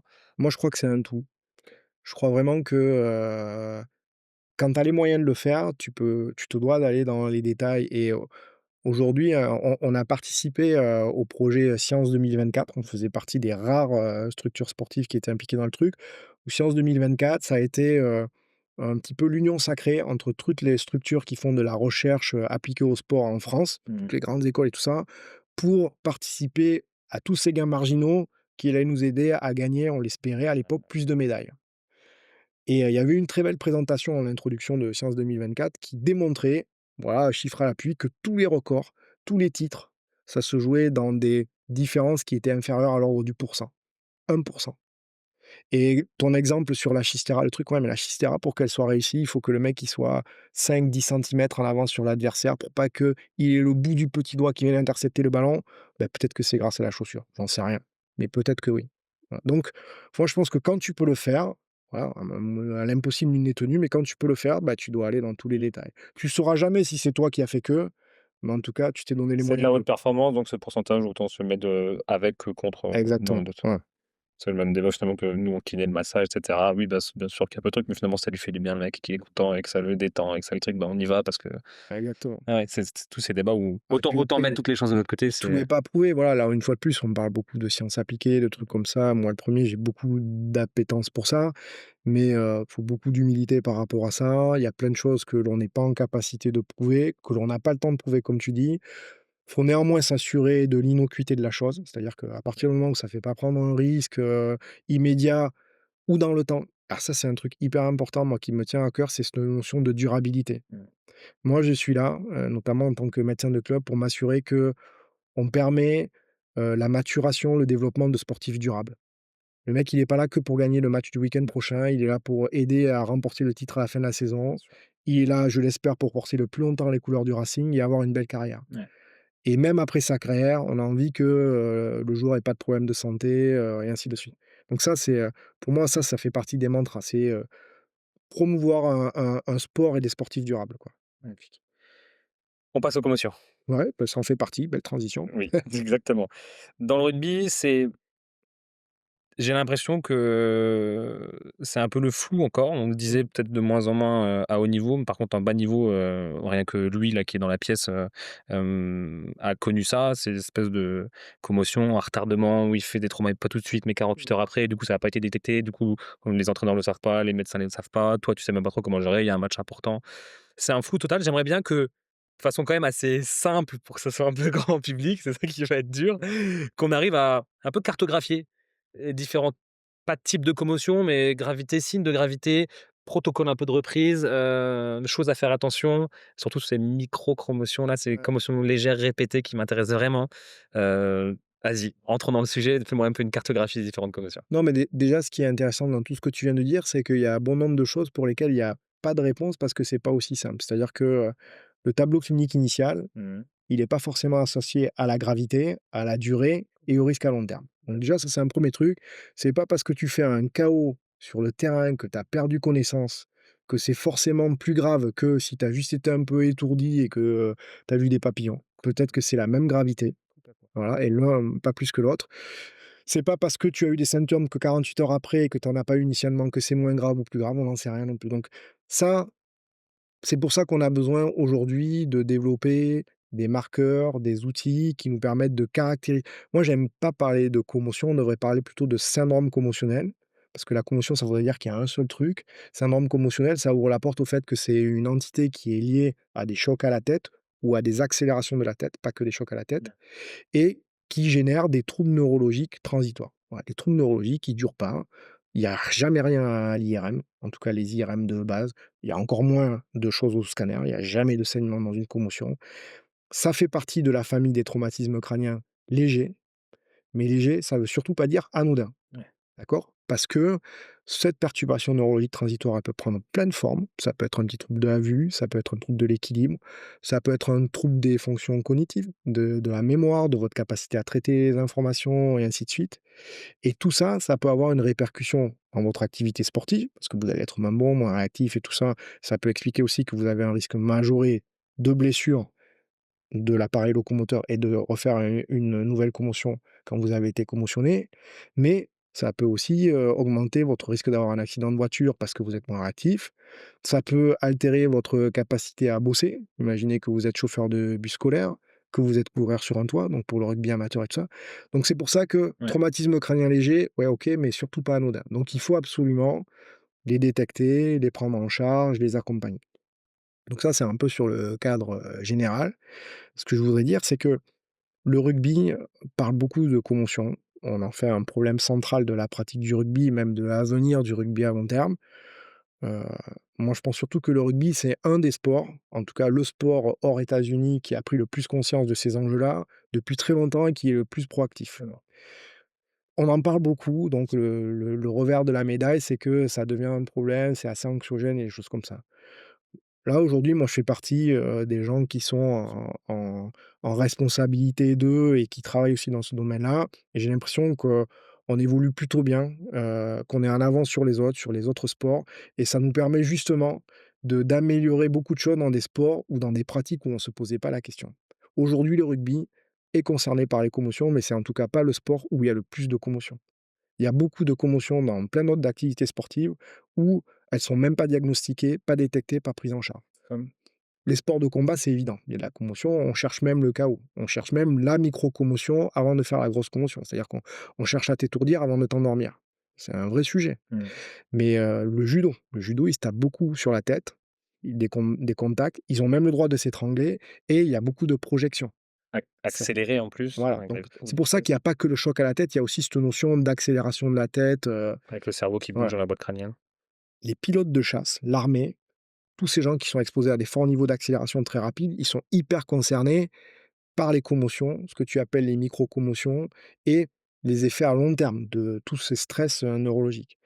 Mais après, tous les gamins qui sont dans les skateparks cette année, chez les jeunes, on a eu plus de jeunes qui sont venus nous voir parce qu'ils avaient fait un trauma crânien, parce qu'ils s'étaient cassé la figure en vélo ou au skatepark ou en faisant du sport à l'école, que de joueurs qui s'étaient fait mal sur le terrain de rugby. Mmh. On a plus de parents, parce qu'ils savent qu'ici, on a des gens qui sont à peu près compétents dans la commotion et ils nous envoient les gamins. «Tu t'es fait mal aujourd'hui?» «Bah non, je me suis fait mal parce que j'ai glissé, sur la surface de jeu de hand, au collège, j'ai eu la tête qui a cogné, j'ai eu mal à la tête pendant 3 jours». «Ah oui, tu as fait une commotion, donc nous, on va t'adapter le rugby», et ainsi de suite. Hem, le sport loisir et notamment les sports de glisse, Mmh. le ski est probablement un des plus gros pourvoyeurs de commotion cérébrale, avec ou sans casque, il y a pas d'histoire. Le vélo, les chutes en vélo. L'équitation, c'est un sport où il y a énormément de chutes, de commotions, du cheval et tout ça et c'est pas identifié, c'est pas ou peu connu. Donc tout ce boulot qui est fait dans la commotion, sert aussi à d'autres sports. Le hand, par exemple, est un sport qui, maintenant s'est vachement structuré. C'est encore loin de ce que l'on fait dans le rugby, mais qui a beaucoup progressé. On parle de Cléopâtre, beaucoup dans la presse et ainsi de suite. C'est pas la seule concernée. C'est vrai que les gardiens, ils prennent souvent le ballon dans la figure, mais il y a tous ces histoires de chute, ils sont très grands, ils sont très hauts, ils tombent sur des surfaces super dures. Donc ça, c'est vraiment un premier point sur lequel je voudrais dire, voilà, oui, il y a des commotions dans le rugby, oui, c'est un problème la commotion dans le rugby, mais je pense que c'est loin d'être le sport le plus concerné. Il y a probablement plus, c'est difficile à démontrer, mais il y a plus de risques pour un enfant, je reviens sur les enfants, parce que c'est très anxiogène pour les parents. Mon gamin, est-ce que je le laisse au rugby ou pas? Mmh. Envoyer votre enfant faire 15 jours de ski et laisser faire votre enfant une saison de rugby, bah, probablement qu'il y a plus de risques de faire un trauma crânien au ski qu'au rugby. Voilà. Je peux pas le démontrer scientifiquement, mais on a quand même des éléments qui per voilà. Donc arrêtez pas de faire du ski, mais arrêtez pas non plus de faire du rugby. Ouais, complètement. Donc notre responsabilité, c'est de faire en sorte que les pratiques deviennent sécures, limiter le risque, encadrer le risque, promouvoir le port de protège-dents, parce que oui, le protège-dents, on ne sait pas très bien comment, mais ça diminue le risque de faire une commotion. C'est tout ce genre de travail qu'on veut et qu'on doit faire au quotidien. Une fois de plus, le monde des pros, c'est un fantastique, terreau pour faire de la recherche, faire des concepts de preuves qui après peuvent être appliqués aux jeunes, au monde amateur, quoi. Concrètement, je fais une commotion Ouais. aujourd'hui. Qu'est-ce que je fais? Alors déjà concrètement, il faut avoir la chance de se rendre compte qu'on a fait une commotion, parce que déjà si on est tout seul, ben, on peut ne pas se rendre compte qu'on a été sonné ou un truc comme ça et ça peut passer à l'as. Donc ça, c'est un premier sujet. Donc d'où l'intérêt, d'avoir des témoins et de pas faire des sports un peu à risque, seul. Donc Mmh. là, j'enfonce une porte ouverte, mais Mmh. c'est la réalité. Heu aller voir son médecin, ça paraît être une évidence, mais là, on se pose, à la difficulté de la formation et de la connaissance des médecins sur les commotions. Si vous allez aux urgences, par exemple, vous avez fait un petit KO, vous avez été étourdi ou vous avez eu, envie de vomir un peu après avoir eu un choc à la tête, vous allez foncer aux urgences. Les urgences, ils vont généralement bien vous examiner, ils vont certainement vous faire une prise de sang qui recherche un petit marqueur, la protéine naissant, qui, si, il est négatif dans l'immédiat, signera que c'est sûr, vous n'avez pas fait un traumatisme crânien grave, vous n'avez pas de saignement dans la tête. Vous n'aurez pas votre scanner et vous allez repartir à la maison avec du Doliprane. Pour autant, vous aurez fait une commotion et la suite s'arrête, quoi. Mmh. Donc ça, c'est très difficile. Donc, il y a peu encore de structures qui sont vraiment adaptées à la prise en charge des commotions et on travaille justement sur ça, sur la formation de la médecine de ville et de la médecine d'urgence à ce qu'est la commotion et la prise en charge de la commotion. Parce que, comme on l'a dit tout à l'heure avec nos exemples de chauffeurs de bus, ça a un coût pour la société, direct et indirect, qui est monstrueux. Mmh. On est peu conscient de ça en France et en Europe. Aux États-Unis, le sont un peu plus et si vous lisez des bouquins sur les commotions aux États-Unis qui d'ailleurs, circonscrivent pas du tout ça à l'histoire du sport, même si c'est beaucoup dans le sport aussi, ils parlent d'épidémies silencieuses. Pour eux, la commotion, les problèmes de traumatisme crânien, c'est un problème de santé publique, quoi. Voilà. Donc qui est plutôt bien cadré dans le monde du sport, mais qui, quand on parle de la population générale est hyper dilué. Bien sûr. Le CDC, le Center for Disease Control, c'est le gros organisme d'épidémiologie aux États-Unis, OK. estime que seulement une commotion sur 9 est diagnostiquée dans la population générale. Alors que, dans la population sportive, c'est probablement 80 des commotions qui sont pas ratées, quoi. Donc ça, c'est un game changer. Donc, voilà, on me parle du: «Ouais, les commotions dans le rugby». Oui, OK, mais en réalité, il y a beaucoup de commotions en dehors du rugby, dans le sport de loisir. Voilà. OK. Concrètement, qu'est-ce que je fais? Du coup, je vais voir mon médecin. Ouais, mais qui risque de pas être très, compétent. Alors je fais quoi? Donc là, on essaie justement de structurer un réseau et de j'espère demain avoir un site un peu qui flèche des gens qui ont des compétences spécifiques dans le domaine de la compétence dans de la commotion.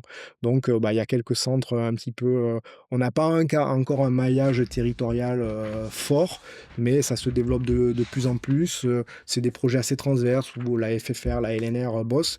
Pour la petite histoire, mon passage à Monaco fait que je me suis beaucoup intéressé à la commotion chez le joueur de football et à l'influence du jeu de tête chez les jeunes, ainsi de suite et je m'étais rapproché de l'hôpital de Monaco, l'hôpital Princesse Grace et très rapidement, voilà, on a pu structurer, une filière qui d'abord était, ouverte que aux joueurs, de l'AS Monaco, les pros et les espoirs. Puis on l'a élargi aux autres équipes premium. Il y a notamment une super équipe de basket à Monaco et puis petit à petit, c'est devenu une filière à l'intérieur du pôle urgence, parce qu'on avait sympathisé avec le chef sergent, Pour pour le grand le grand public. public. Et donc aujourd'hui à Monaco, c'est un des seuls, hôpital où il y a vraiment une filière prise en charge Mmh. des commotions. Mais, à Bordeaux, ça commence à se développer, à Paris avec la Fondation Rothschild, Peut-être on veut encore un ça. peu de temps, surtout en Voilà, donc province. la difficulté pour votre histoire de «j'ai fait une commotion le week-end», c'est de trouver quelqu'un De compétent. voilà, Plutôt un médecin du sport, dans le coin, qui sera voilà, peut-être un petit peu formé à tout exactement. ça. OK. Et au-delà du médecin, qu'est-ce que je fais en tant que joueur? Alors déjà, Je suis désolé, hein, non, non, non, j'y mais retourne, j'y retourne. exactement, parfait, c'est ça.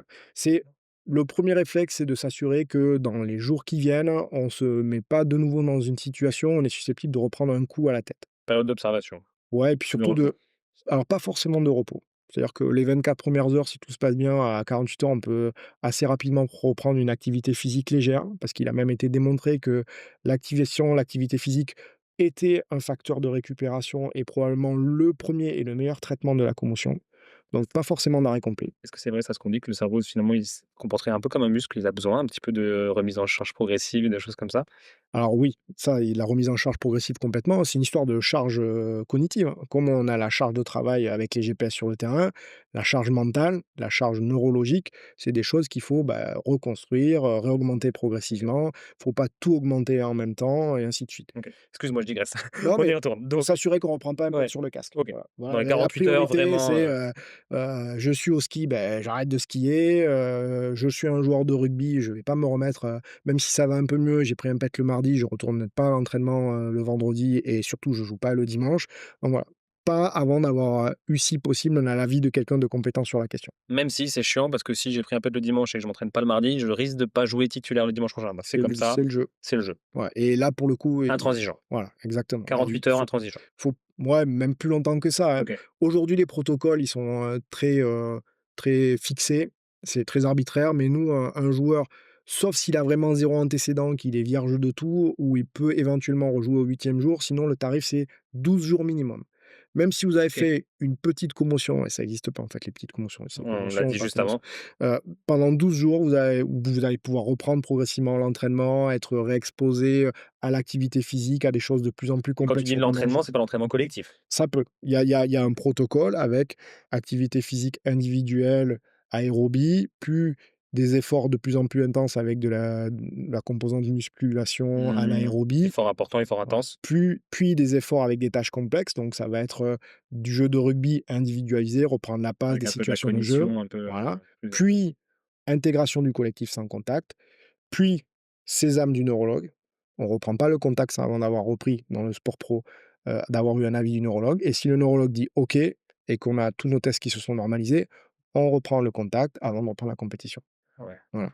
Donc c'est vraiment très protocolisé, ça Mais là, le problème, c'est que, moi, je suis joueur de fédéral 3, je me fais un truc, c'est je vois pas un neurologue à 12 jours. Je prends rendez-vous, j'ai rendez-vous non, dans 6 mois. mais il y a néanmoins, de la documentation et des protocoles qui décrivent exactement le protocole de OK. retour au jeu tel que, je viens de décrire et avec l'histoire du carton bleu, à défaut de pouvoir voir un neurologue, il y a quand même l'obligation d'avoir un certificat médical, voilà, pour peu que le carton bleu ait été donné. C'est-à-dire qu'il faut qu'à un Mmh. moment donné, il y ait quelqu'un qui ait identifié la commotion. On en revient au fait de ne pas être seul, dans les sports à Mmh. risque.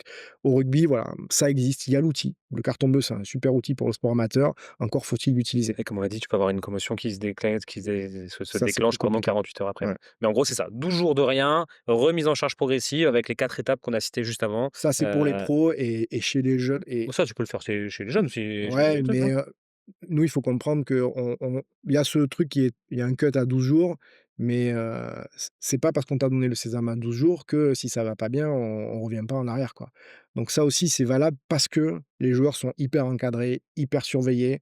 On parlait tout à l'heure de ce que l'on fait tous les matins comme question de l'état de forme. Mmh. Dans le questionnaire de l'état de forme qu'on a construit au club, il y a est-ce que tous les matins, on pose la question aux joueurs de: «Est-ce que vous avez mal à la tête?» C'est pas anodin, quoi, c'est pas neutre, c'est vraiment qu'on a envie de chercher Mmh. s'il y a pas des trucs alors il a le droit d'avoir mal à la tête parce qu'il a mal dormi, parce que, son enfant a braillé toute la nuit ou parce qu'il a regardé trop son téléphone. Mais on se pose quand même la question. Il y a tout ce qui est autour du stress, de l'anxiété qui peuvent être des symptômes de commotion. Mmh. Il y a une grosse partie du cortège de symptômes de la commotion qui sont des choses de l'ordre, de la sphère psychologique Mmh.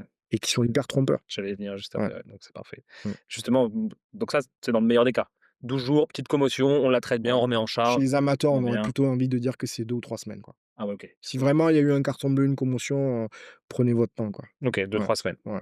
OK. 2-3 semaines avec cette remise en charge qui est, je pense, très facile à faire, course à pied, Et un peu plus puis, cardio, un puis peu plus maintenant, pour le en coup, c'est bien foot. documenté, il y a les trucs, vraiment Ouais. des guidelines step by step, ça se fait super bien. Et donc vraiment ça, c'est et je pense que c'est le point principal peut-être qu'il faut retenir de ce podcast, c'est ce côté, c'est pas comme la traumatologie, Mmh. c'est pas genre, le genou il part en travers, ça fait crack, tu as un ligament croisé, tu sais que c'est grave, tu te fais une petite entorse, tu sais que c'est pas très grave, une entorse légère de cheville. Là, il y a aucun lien Ouais. entre la gravité du moment de la commotion, la le côté un peu je sais pas comment dire, extraordinaire du mec qui paume comme ça là, qui tremble, qui trouve plus et le côté de la petite migraine 24 heures après, C'est c'est hyper la même chose grosso modo, on sait pas si c'est grave ou pas grave. et on sait pas, c'est hyper sournois et on sait pas, en fait, quelles conséquences ça a à long terme. Ouais. Aujourd'hui, honnêtement, dans le rugby, surtout dans le rugby pro, on est devenu performant dans le diagnostic de commotion. On en rate très peu. Bon, très, très peu. On Ouais. en rate toujours parce qu'il y a des trucs qui sont inévitables. On en rate peu. Là où on a besoin de s'améliorer et là où maintenant on met les efforts, c'est dans la sécurisation du retour au jeu. Parce que cette histoire de 12 jours, comme je vous l'ai dit, c'est quand tous les indicateurs sont revenus au vert. Ouais. Mais la question, c'est quels sont les indicateurs? Et là, aujourd'hui, on a des tests dont on sait qu'ils ne sont pas assez, sensibles. Parce que quand on va utiliser on a développé pas mal d'outils supplémentaires au Racing, des choses qui vont aller chercher un petit peu plus loin dans les performances d'équilibre, dans les performances visuelles, dans les performances de coordination, dans des trucs un peu complexes. On se rend compte que même à 12 jours, alors que toute la batterie standard de test est revenue normale, il y a plein de choses qui restent altérées. Et dans ce nuage de choses qui sont altérées, quelles sont celles qui sont, vraiment, préoccupantes, prédictives de: «Je suis en train de j'ai une neuroinflammation qui reste» ou «Je vais peut-être avoir un risque augmenté de cons».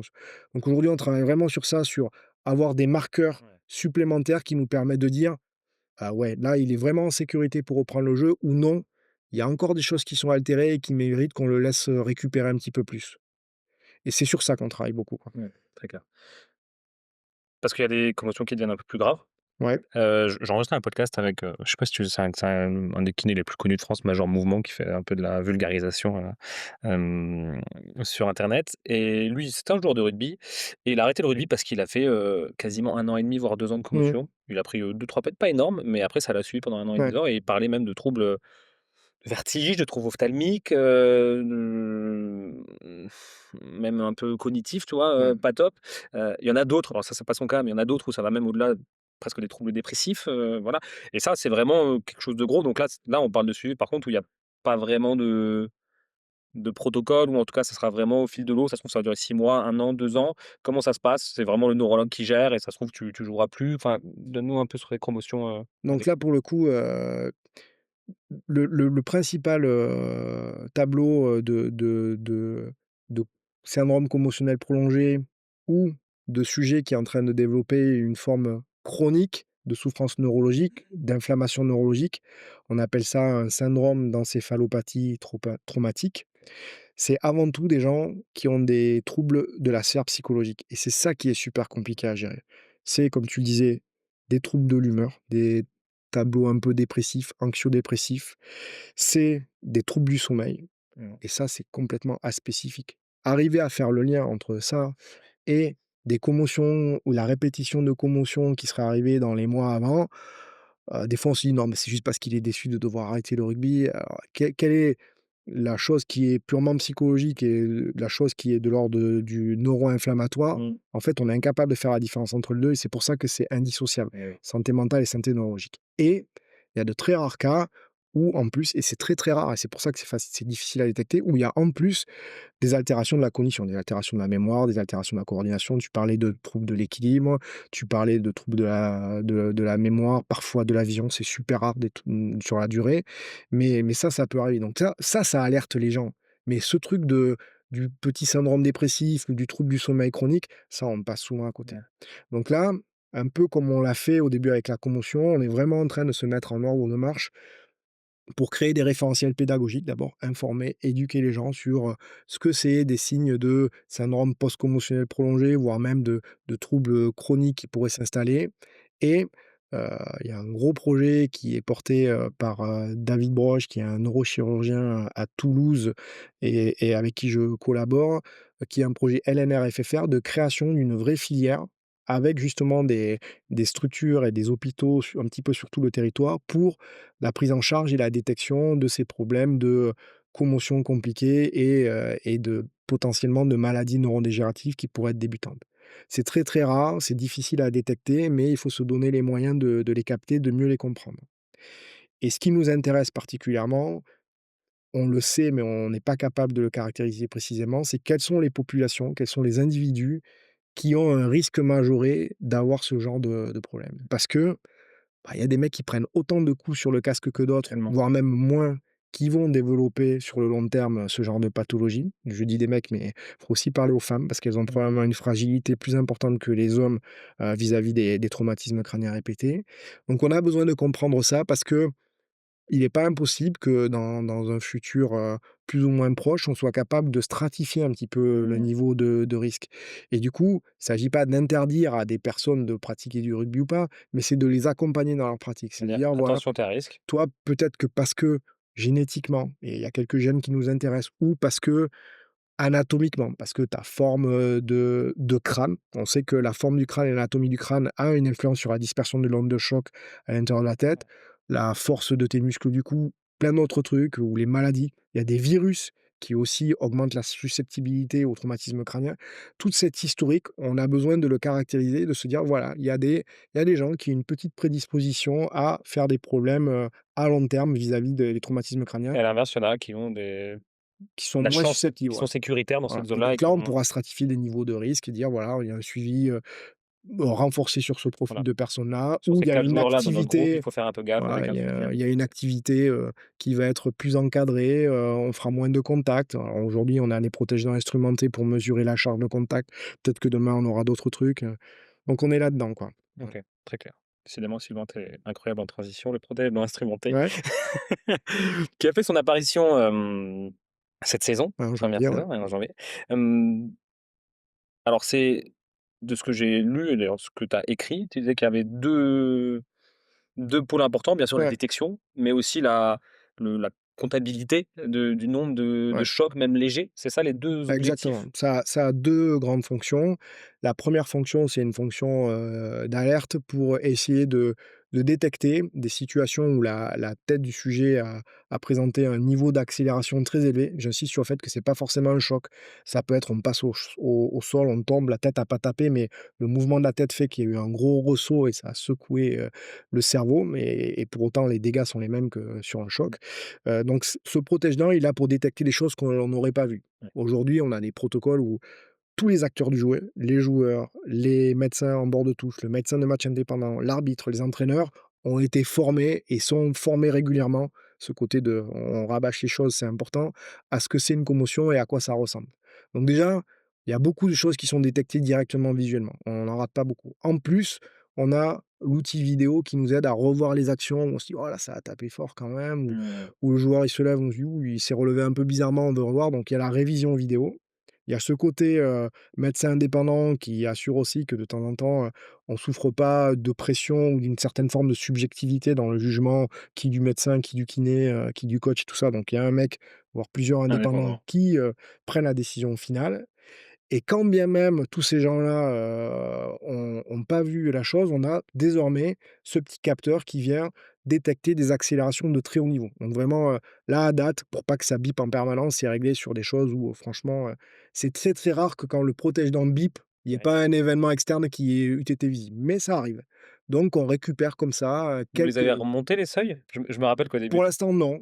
Alors ça a été un petit peu remonté, sur les après les premiers ouais. mois, voilà, parce que ça bipait trop et on s'est dit: «Oh là là, ça va être C'était infernal». qui? C'était, Paul Coste là sur un stade tous section, Ouais, un truc comme ça qui sort, qui comprend pas trop, qui truc et c'était juste le début ouais. du protège-dents instrumenté, ça avait fait un peu parler. Il Hem, y a les seuils, il y a aussi des situations parce que l'électronique qui se situe là, sur la partie latérale gauche, si ça prend un coup direct, ah oui. là, ça peut biper. Alors il suffit que vous preniez un coup directement sur la Oui, genre mâchoire. tu es dans un rec au sol, le mec au Ça peut soutien qui il y a vient, qui va ça. juste là. Après, il y a des joueurs qui, veulent pas porter le protège-dents et qui le mettent dans la chaussette et du coup, le mouvement balistique À est piper. hyper rapide. Ça met une accélération de fou qui a rien à voir avec la tête. Donc il y a des faux positifs et bah, il y a des après c'est pas une technologie, infaillible, hein, nulle technologie de l'est. Surtout que Donc c'est une technologie récente, donc elle a besoin ouais. aussi de progresser. Donc il y a le côté alerte qui nous permet de capter quelques trucs en plus et il y a le côté dosimètre. OK. Voilà, le Est-ce que justement sur cette dose de ac à non pas sur cette dose, sur le côté, remonter un petit peu les seuils, parce que forcément, bah, tu as un mmh, diffuseur, des choses comme ça, il faut qu'il y ait un show aussi et si c'est arrêté 20 fois par match, bah, c'est compliqué. Mais en même temps, est-ce qu'il faudrait pas que ça soit arrêté, 10 fois par match? Parce que s'il y a vraiment ouais, 10 grosses comme on a la limite de, qu'est-ce qui est bien pour les joueurs et qu'est-ce qui est bien pour le «spectacle» entre guillemets? il faut comprendre alors pour être, complètement transparent avec ça, la façon dont les seuils ont été fixés, au départ, était pas du tout, liée Scientifiquement. à un problème scientifique de commotion, un truc comme ça, mais à une probabilité de survenue d'une alerte Mmh. et donc ça a été réglé pour que, au maximum par match, on ait un protège-dents qui bip, quoi. Voilà, donc ça a été réglé comme ça. Depuis, c'est affiné et je pense qu'il faut se donner au moins 2 années pleines d'utilisation pour avoir une idée un petit peu plus fine de comment régler ces choses-là et au final, je le redis, si ça tombe sur, moi, sur mon fils ou sur n'importe qui, je serais très heureux que le protège-dents permette de détecter une commotion qui n'aurait pas été vue, mais c'est accessoire. Sur la majorité des commotions qui sont détectées, finalement, c'est pas là qu'on attend la plus grosse valeur ajoutée sur la masse, des commotions et le côté protecteur. Là où on attend, cette technologie-là, c'est sur, notre capacité à mieux comprendre les effets de doses cumulées et de Fameux dose. microdoses cumulées, voilà. Ça, c'est hyper important. C'est là où on a vraiment besoin de mieux caractériser les choses et là, on se rendra peut-être compte pourquoi un individu X et un individu Y qui ont reçu la même dose, finalement, ont pas, les mêmes Ouais. susceptibilités aux commotions, Et développent pas les mêmes choses dans le long terme et ainsi et de suite. et finalement ce que vous cherchez à montrer, c'est de se dire: «OK, en fait, il y a cette commotion et ce gros impact et ce qui a été le début de commotion répétée ou dès qu'il Mmh. prenait même un choc minime comme, Sexton à un moment donné, Mmh. à la fin, peut-être que c'est parce qu'en fait, ça fait 15 ans, il Ouais, prend plein de chocs légers, légers, légers, légers, donc exactement. tu as un niveau inflammatoire dans le cerveau qui est déjà élevé et finalement là, il est en zone Mmh. d'ultra fragilité. C'est ça un peu qui est Bon, Sexton, l'objectif? il a pas pris que des chocs légers et de temps en temps, il est resté sur le terrain alors qu'il aurait pas dû y rester. Mmh. Mais ça, c'est des choses sur lesquelles on a beaucoup progressé. Ouais. C'est hyper important de le dire quand même, ça a servi au moins à ça. Et oui, mais il y a même des joueurs qui ont jamais fait de commotion ou jamais de commotion identifiée et qui pour autant, ont un risque, on ne sait pas très bien pourquoi, de développer, plus tard une maladie neurodégénérative, ou un syndrome dépressif, ou ainsi de suite, quoi. Donc c'est ça qu'on veut essayer de comprendre. Donc ce qui veut dire aussi, et ça c'est une question hyper touchy, c'est quel suivi et pour qui on doit mettre en place un suivi post-carrière? Pour les pros, et est-ce qu'on ouvre les portes aussi, au monde amateur? On est beaucoup en train de réfléchir à ça, pas parce qu'on a peur d'ouvrir la boîte de Pandore, mais c'est parce qu'on veut être, cohérent avec, Mmh. le niveau de risque et les moyens que l'on va mettre en place. Parce que derrière, il y a des enjeux financiers et structurels et organisationnels. Donc on réfléchit vraiment au juste dimensionnement des moyens que l'on veut mettre pour comprendre, heu, quel doit être le suivi sur le long terme de ces populations sportives. Parce qu'aujourd'hui, sur ces maladies neurodégénératives, on a une vision qui est super biaisée parce qu'on réfléchit et on étudie que chez des sujets qui ont donné leur corps à la science et donné leur cerveau à la science. Et donc, si vous, moi, on donne notre cerveau à la science, ou si notre famille fait donner notre cerveau à la science, c'est qu'il y avait un problème, quoi. Donc, ça veut probablement dire que dans ces populations étudiées, il y a une Tu surreprésentation un de ces échantillon que problèmes. de gens Voilà. qui Donc, ont c'est des pas représentatif de la population générale. C'est probablement une surestimation du risque de ce type de pathologie. Donc ça nous permet de récolter plein d'informations, on comprend sur le plan physiopathologique des trucs, mais on n'a pas le lien entre le joueur, qui va bien, qui commence sa carrière et qui reçoit des chocs et les joueurs qui, lorsqu'ils sont morts, étaient vraiment malades ou je sais que donc on a besoin de construire, cette passerelle entre les 2 et Mmh. pas être suralarmiste et pour autant comprendre ce qui se passe pour mieux le prendre en charge, quoi. D'un côté pratico-pratique, il y a un truc, une consigne de World Rugby, c'est que tu n'es quand même pas obligé de porter le PDI, Mmh. mais si tu le portes pas, tu pourras pas revenir en jeu s'il y a une Ouais. suspicion de commotion, c'est ça? C'était alors, il ne pouvait pas, imposer, le port d'un protège-dents, à tous les joueurs de façon, très péremptoire, protège-dents instrumenté, parce que c'est un seul modèle de protège-dents. D'ailleurs, la France, on s'est assez rapidement, hem, ému et préoccupé de ça. C'est-à-dire que, imaginez qu'on impose à tous les joueurs de rugby de la planète de porter exactement le même modèle de chaussures. Ça peut pas matcher pour tout le monde, c'est impossible. Bien sûr. Il y a des histoires d'ergonomie, il y a des histoires de spécificité individuelle. Une sensation, Voilà. moi je sais que je le supportais pas, ça me donnait envie de vomir en Ah, permanence, il y a donc j'ai ceux fait qui un en truc avaient ouais, le plus fin possible, minimaliste, ouais. fait par un dentiste, moulé un peu ce Donc truc. il y avait ce côté-là, il y avait aussi un aspect qui était lié au fait que de notre point de vue, si on s'intéresse un peu aux technologies de protège-dents, c'était pas le top niveau de la qualité du protège-dents. Donc nous, on n'était pas à l'aise, nous, médecins, sur le fait que pour mettre un capteur, on imposait à nos joueurs de porter un protège-dents qui nous paraissait pas être le top du protège-dents. Donc du coup, il y a eu un espèce de ping-pong et Ouais, d'ajustement où la France, et là, cocorico, je tiens à le dire, et notamment parce que nous, en Racing 92, on s'est préoccupé de ça auprès de la LNR et de la FFR, où on a imposé que ce soit des dentistes qui fassent les protège-dents, parce que c'était pas le cas dans le protocole rugby. On a imposé que le moulage et la contre-empreinte des dents du dessous soient faits, alors que c'était pas le cas au début. On avait des protège-dents lisses qui faisaient que glisser et qu'il y ait une vérification, finalement, régulière par un dentiste. Donc ça, c'est très franco-français. Donc finalement, on était bien obligé d'accepter, le dispositif proposé par Eurorugby parce que si on s'était montré contre, on aurait pu être mis à l'index comme, la nation qui veut pas faire avancer la science et protéger ses joueurs, ce qui était absolument pas le cas. mmh. Mais pour autant, on voulait améliorer le dispositif.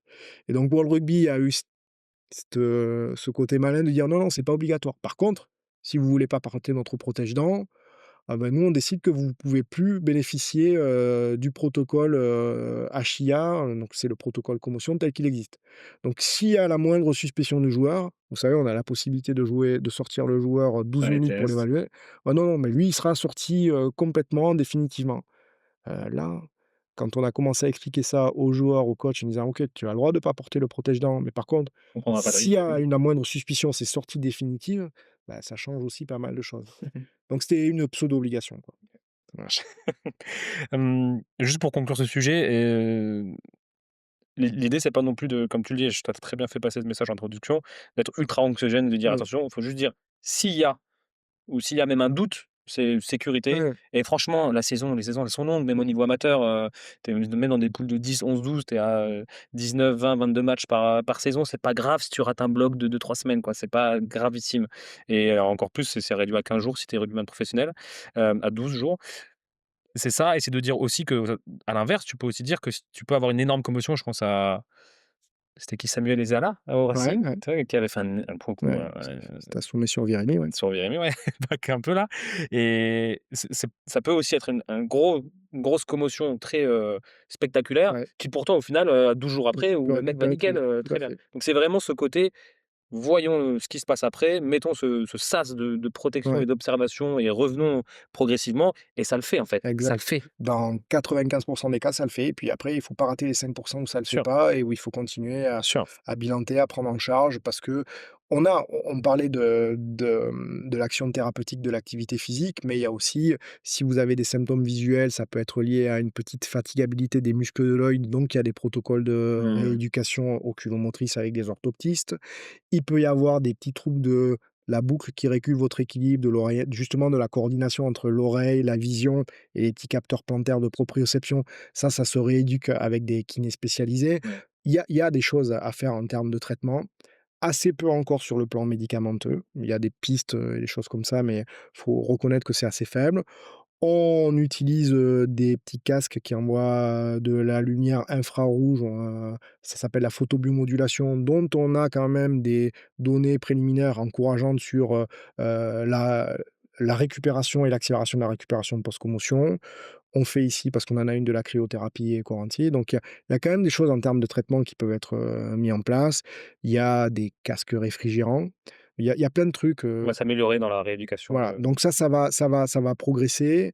Ça nous donne pas d'idées supplémentaires sur l'efficacité des mesures immédiates par rapport aux risques à long terme, parce que ça aussi, c'est 2 choses qui sont probablement un petit peu, différentes et pas strictement corrélées. Et juste pour revenir à j'ai eu une commotion, je suis un amateur. Moi, ça me paraît tellement évident, mais que c'est important de le dire, c'est, qu'est-ce que je peux faire immédiatement et surtout qu'est-ce que je dois pas faire? mmh. Bon, déjà, je dois pas rentrer, avec ma bagnole en conduisant parce que comme on se l'est dit, ça peut altérer les réflexes, on peut être gêné par la lumière et trucs comme ça, donc s'il vous plaît, prenez pas le volant seul. Idéalement, la première nuit, on dort pas tout seul à la Surtout maison. pas un peu éméché en plus, J'allais y à une venir. heure du mat, voilà. Qué et donc il faut essayer de pas rajouter des causes de souffrance au cerveau. Le cerveau, il a souffert, il a été secoué à cause du choc. Ce qui peut continuer ou ce qui peut majorer la souffrance, c'est que votre cerveau, il est déshydraté, donc réhydratez-vous bien, surtout si vous avez joué qu'il faisait chaud. Alcool, déshydratation, au L'alcool, passage. c'est un toxique et c'est un déshydratant, donc même la petite bière ou les petites bières d'après-match, il faut les éviter. Souvent, on est en hypoglycémie et en hyponatrémie, on manque de sel et on manque de sucre, donc prenez une petite, pas faire de pub pour une marque, mais prenez une boisson d'effort. Voilà, la boisson d'effort, nous, ça fait partie du kit de traitement post-commotion. Bien sûr. Donc voilà, donc pas prendre la voiture, pas dormir seul à la maison, se réhydrater avec de l'eau et si possible de l'eau, de sel, du sucre. Ça, c'est des choses qui sont, voilà, ça fait partie du traitement et des bonnes conduites à tenir. Pas se coucher tard, essayer de dormir, éviter les écrans avec des lumières bleues parce que ça aussi, c'est un petit peu des agents stressants du voilà. On essaie de protéger notre cerveau et de pas lui rajouter des agents stressants. Voilà, ça fait partie des petits réflexes à avoir. Et après ce qu'on a dit avant, le sas et la remise en charge Exactement. progressive et un médecin du sport ou un mec Là, on va formé on c'est ou à nous de mettre à de former nos confrères et nos consoeurs et de créer des filières qui soient facilement identifiables par monsieur et madame tout le monde, quoi. on arrive aux 3 dernières questions du podcast. La première, est-ce que tu as d'autres choses, d'autres projets, ça peut être médical, sur notre recherche scientifique Mmh. ou même pas, qui te passionnent, qui te drivent là sur les prochains mois/années, Ouais, bah, alors, au club, donc il y a nos 3 piliers principaux, mais on a d'autres, projets très applicatifs. La conquête au rugby, c'est déterminant, donc sur tout ce qui est, apport de la R&D autour de la mêlée et de la touche, on a plusieurs projets de recherche qui sont terminés, en cours et à venir. hier, Yannick nous a emmenés sur sa Scrum Machine là Ouais, et comment il a fait l'ingénierie autour de ouais. ça, extraordinaire. Ouais. Donc on a déjà eu un projet de thèse, très, mécanique avec, Polytechnique, avec l'IX, Mmh. dans lequel on s'est intéressé à Énorme école d'ingénieurs pour ceux qui savent pas. ouais, une des meilleures en Mmh. France et dans le monde et donc on s'est beaucoup intéressé à la cohésion et à la synchronicité, la synchronisation des joueurs à la Oui, je mêlée, vois. voilà et comprendre d'où viennent les pertes de force et comment justement on limite les pertes de force en mêlée. Pourquoi les forces s'additionnent pas et d'où viennent les pertes de force entre les joueurs. Donc ça a été un gros premier axe. Et au-delà de juste ce point de vue technico-tactique de: «Allez, resserrez-vous», le truc, d'aller voir ce que la science, elle nous dit, quoi. Ouais, exactement. Mmh. Donc comment on travaille sur les liaisons, sur, la coordination des appuis, enfin, ça a été assez donc ça a été un premier sujet. On a beaucoup collaboré justement avec, la FFR à ce sujet-là parce qu'à cette époque-là, on n'avait pas encore de robots et d'outils de mesure in situ au centre d'entraînement, alors qu'eux, ils ont un super robot, une Scrum Machine qui avait été développée avec Thales, à l'époque. Donc, voilà, on a des partenariats comme ça scientifiques, avec, la Fédé et d'autres écoles. On bosse beaucoup aussi avec, l'EPF, qui est une école, d'ingénieurs, ici à Cachan, surtout justement les aspects data, Mmh. ingénierie et IA. Donc c'est notre autre gros partenaire. Donc sur Amélie, on continue avec le joug que tu as vu, qu'on va instrumenter et donc il y a un petit atelier de la mêlée où on a une caméra sur le côté, une caméra au-dessus et on va essayer de relier les 2 pour justement continuer à caractériser la synchronisation et les désynchronisations entre les joueurs et réfléchir à quelles sont les stratégies pour améliorer tout ça. On a eu aussi un scrum, instrumenté sur le terrain pour mesurer les efforts et sur la touche donc on a déjà fait des travaux plus sur la partie optimisation du lancer. Quels sont les déterminants biomécaniques dans la gestuelle du lanceur? Qu'est-ce qui fait qu'un lancer a plus de chances d'être réussi ou moins de chances d'être réussi? Est-ce qu'il y a des facteurs communs à tous les individus et est-ce qu'il y a des facteurs spécifiques à chaque individu? Donc on a bossé un petit peu sur ça. Et là actuellement, donc on a une étudiante en thèse, donc en doctorat, Clélia, qui bosse avec l'ENS Rennes, qui est une des meilleures écoles aussi sur tout ce qui est réalité virtuelle, qui développe donc tout un écosystème et un outil dans un casque de réalité virtuelle pour reproduire des scènes de touche qui ont été captées ici. Vous savez, on a mis des petites billes à nos joueurs pour faire du motion capture. On a rentré ça et Clélia a rentré ça dans un environnement de réalité virtuelle pour reproduire, aider à l'entraînement, à la simulation des touches.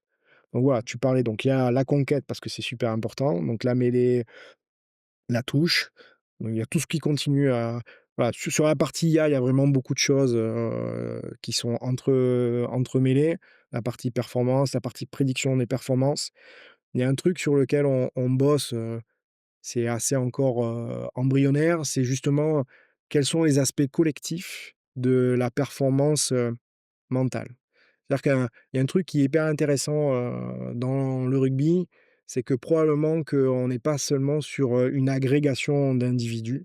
C'est pas des individus qui se somment, c'est des individus qui, quand ils sont agrégés, s'apportent mutuellement une valeur ajoutée. Se multiplient. Ouais, on appelle ça un égrégore, voilà, bon et comment est-ce que ça, on est capable de le caractériser? Ou à l'inverse, ce Alors ça, on essaie de faire en sorte de le prévenir, mais qu'est-ce qui fait en fait que le collectif devient une entité à part entière, qui a son propre fonctionnement. tu sais, on a commencé à je sais pas, on doit être au 130e, 140e épisode.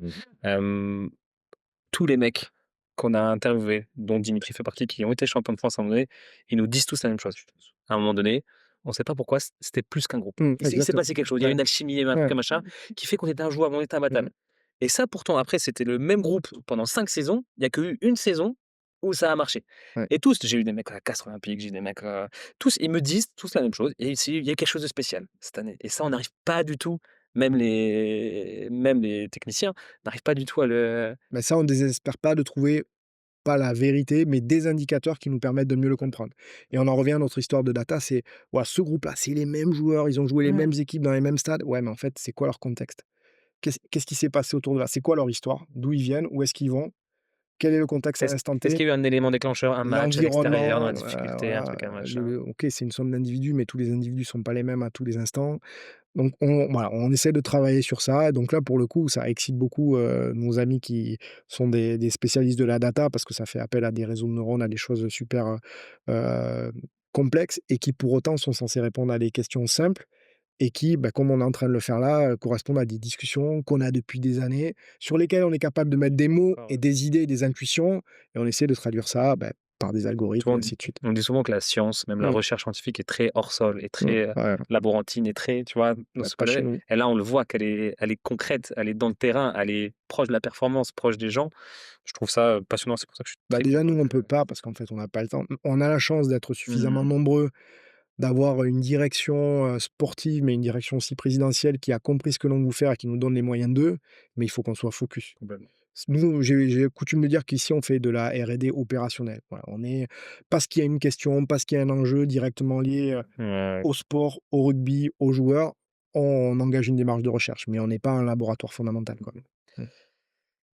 2e point avant qu'on termine, avant-dernier pardon, avant qu'on termine, c'est un petit format parce que le problème c'est que les gens sur les réseaux, tu sais bien qu'ils ont pas le temps d'aller se faire 2 heures d'épisode Ouais, comme un là. Donc pour les inciter à faire ça, je vais te poser une question autour des commissions. Tu as 10 secondes pour y répondre. ouh C'est la plus grosse erreur, d'accord? Je sais que ça va être très dur, surtout pour toi qui es médecin, qui a besoin de détailler ton promo, mais en gros, je te demande, tu as 4 questions, 3 questions. Quelle est sur les commotions, quelle est la plus grosse erreur que les joueurs font sur les commotions cérébrales? Voilà, la plus grosse erreur sur une commotion cérébrale, c'est de penser qu'ils ont eu une petite commotion et que simplement parce qu'ils ont eu mal à la tête 24 heures, après avoir reçu un coup à la tête, ils peuvent jouer, dès le surlendemain. Voilà. Pareil, au niveau des entraîneurs, quelle est la plus grosse erreur que les entraîneurs font vis-à-vis des commotions de leurs joueurs? La même erreur que les joueurs, considérer que parce qu'ils se peinent de plus rien et que le joueur dit qu'il va très bien, voilà, bah, oh, c'était un petit coup, tu peux reprendre. Mais pour être honnête, ça va faire plus de 10 secondes, c'est de moins en moins le cas parce que les entraîneurs sont de plus en plus conscients des enjeux derrière. D'accord. Dernière question, la plus grosse erreur que les médecins font avec les joueurs qui ont suivi les commotions? Pas avoir pris le temps de se former, de s'informer et de penser que parce que c'est un traumatisme crânien léger, notamment quand on est médecin en ville, ouais, que finalement ça nécessite pas de précautions supplémentaires. Revoyez vos patients, questionnez-les, essayez d'évaluer l'impact sur leur vie de tous les jours, sur les signes d'humeur, le sommeil. Ça, c'est des choses un petit peu, aspécifiques et qui sont pourtant des indicateurs forts d'un sujet qui a pas récupéré d'une commotion. Magnifique. Dernière question habituelle, j'aimerais que tu me donnes un futur invité sur ce podcast. Attention, spécification hors Racing, parce que là, je commence à être, insulté d'être, pro Racing, de faire que au Racing, donc en dehors du Racing, un invité, que ce soit du médical, du Ouais. PP, du terrain, du joueur, peu importe, quelqu'un que tu connais bien, qui a une histoire un peu particulière ou des choses intéressantes à raconter. Bon, de toute évidence, je vous aurais dit Bobby, Paul Strijon, notre préparateur Oui, physique, que vous avez des invités. c'est non, Mais, moi, je vous invite à aller voir, Julien Pissione, qui est directeur de la performance à bien la sûr. Fédération française de rugby et qui, je pense, sera un excellent plus que complément de tout ce que je viens de vous dire parce que, voilà, on n'a pas la même formation, mais on a les mêmes Il ambitions vient et de la on prépa lui, hein? Et ensuite il ouais, est allé c'est dans plus la une data et filière ensuite STAPS, tout ça, voilà, ouais, mais c'est ça. voilà et vous allez comprendre que finalement les étiquettes, voilà, toi tu es un médecin, toi tu es un préparateur physique. Dans le haut niveau, ça existe pas et ce qui nous anime justement, c'est de créer comme ça des espèces d'environnements dans lesquels on est capable de collaborer et de tous amener notre expertise et d'en ressortir quelque chose de plus grand, quoi. Génial. Je te remercie beaucoup, Sébastien, Mais merci à vous, un grand plaisir. c'était vraiment un bel échange, je suis très content. On a vraiment des apprentissages clairs et nets et facilement applicables, à mettre en place. C'est ce que je voulais. Heu, la France est en avance sur beaucoup de sujets, on s'en Ouais. rend pas compte. Le rugby, le top 14, la LNR de manière générale, c'est des magnifiques produits sportifs, mais en fait, il y a tout un écosystème autour qui Mmh. en bénéficie, avec des moyens aussi, qui fait que la France est sur le devant de la scène, même, d'un point de vue recherche, d'un point de vue R&D, d'un point de vue et je suis content de le mettre en valeur et je pense que vous pouvez être fiers de vous et moi je suis fier de le mettre en Non, avant mais aussi. c'est vrai que peut-être un petit peu culturellement, je sais pas si c'est Mmh. vrai ou pas, mais on a tendance un peu à être un peu dur avec nous-mêmes, alors qu'honnêtement, on a toutes les raisons d'être fier, mais pour autant, il faut continuer. Voilà, on peut pas se satisfaire de ce que l'on a fait jusqu'à maintenant. Faut il y a le savoir-faire et le faire savoir. Je pense qu'on fait beaucoup de choses, mais on le fait pas assez savoir. Donc Exactement. encore merci pour aujourd'hui, Mmh. ça c'est important, mais il faut continuer. Voilà, on a besoin, d'être moteur, d'abord pour le rugby, mais aussi parce que ça peut apporter énormément de choses, Mmh. à tout le reste de l'environnement et à la population générale, quoi. Merci Sylvain, bonne fin Merci de beaucoup. prépa, bon championnat. Ouais, on va essayer. Avant de vous quitter, si vous aimez le travail réalisé et que vous voulez nous soutenir, ça se passe en 2 étapes. Notez le podcast sur votre plateforme d'écoute et on a lancé le Tipeee Rugby Physio, le lien dans la description. On est un média indépendant, donc on a besoin de soutien dans notre aventure. Merci à vous.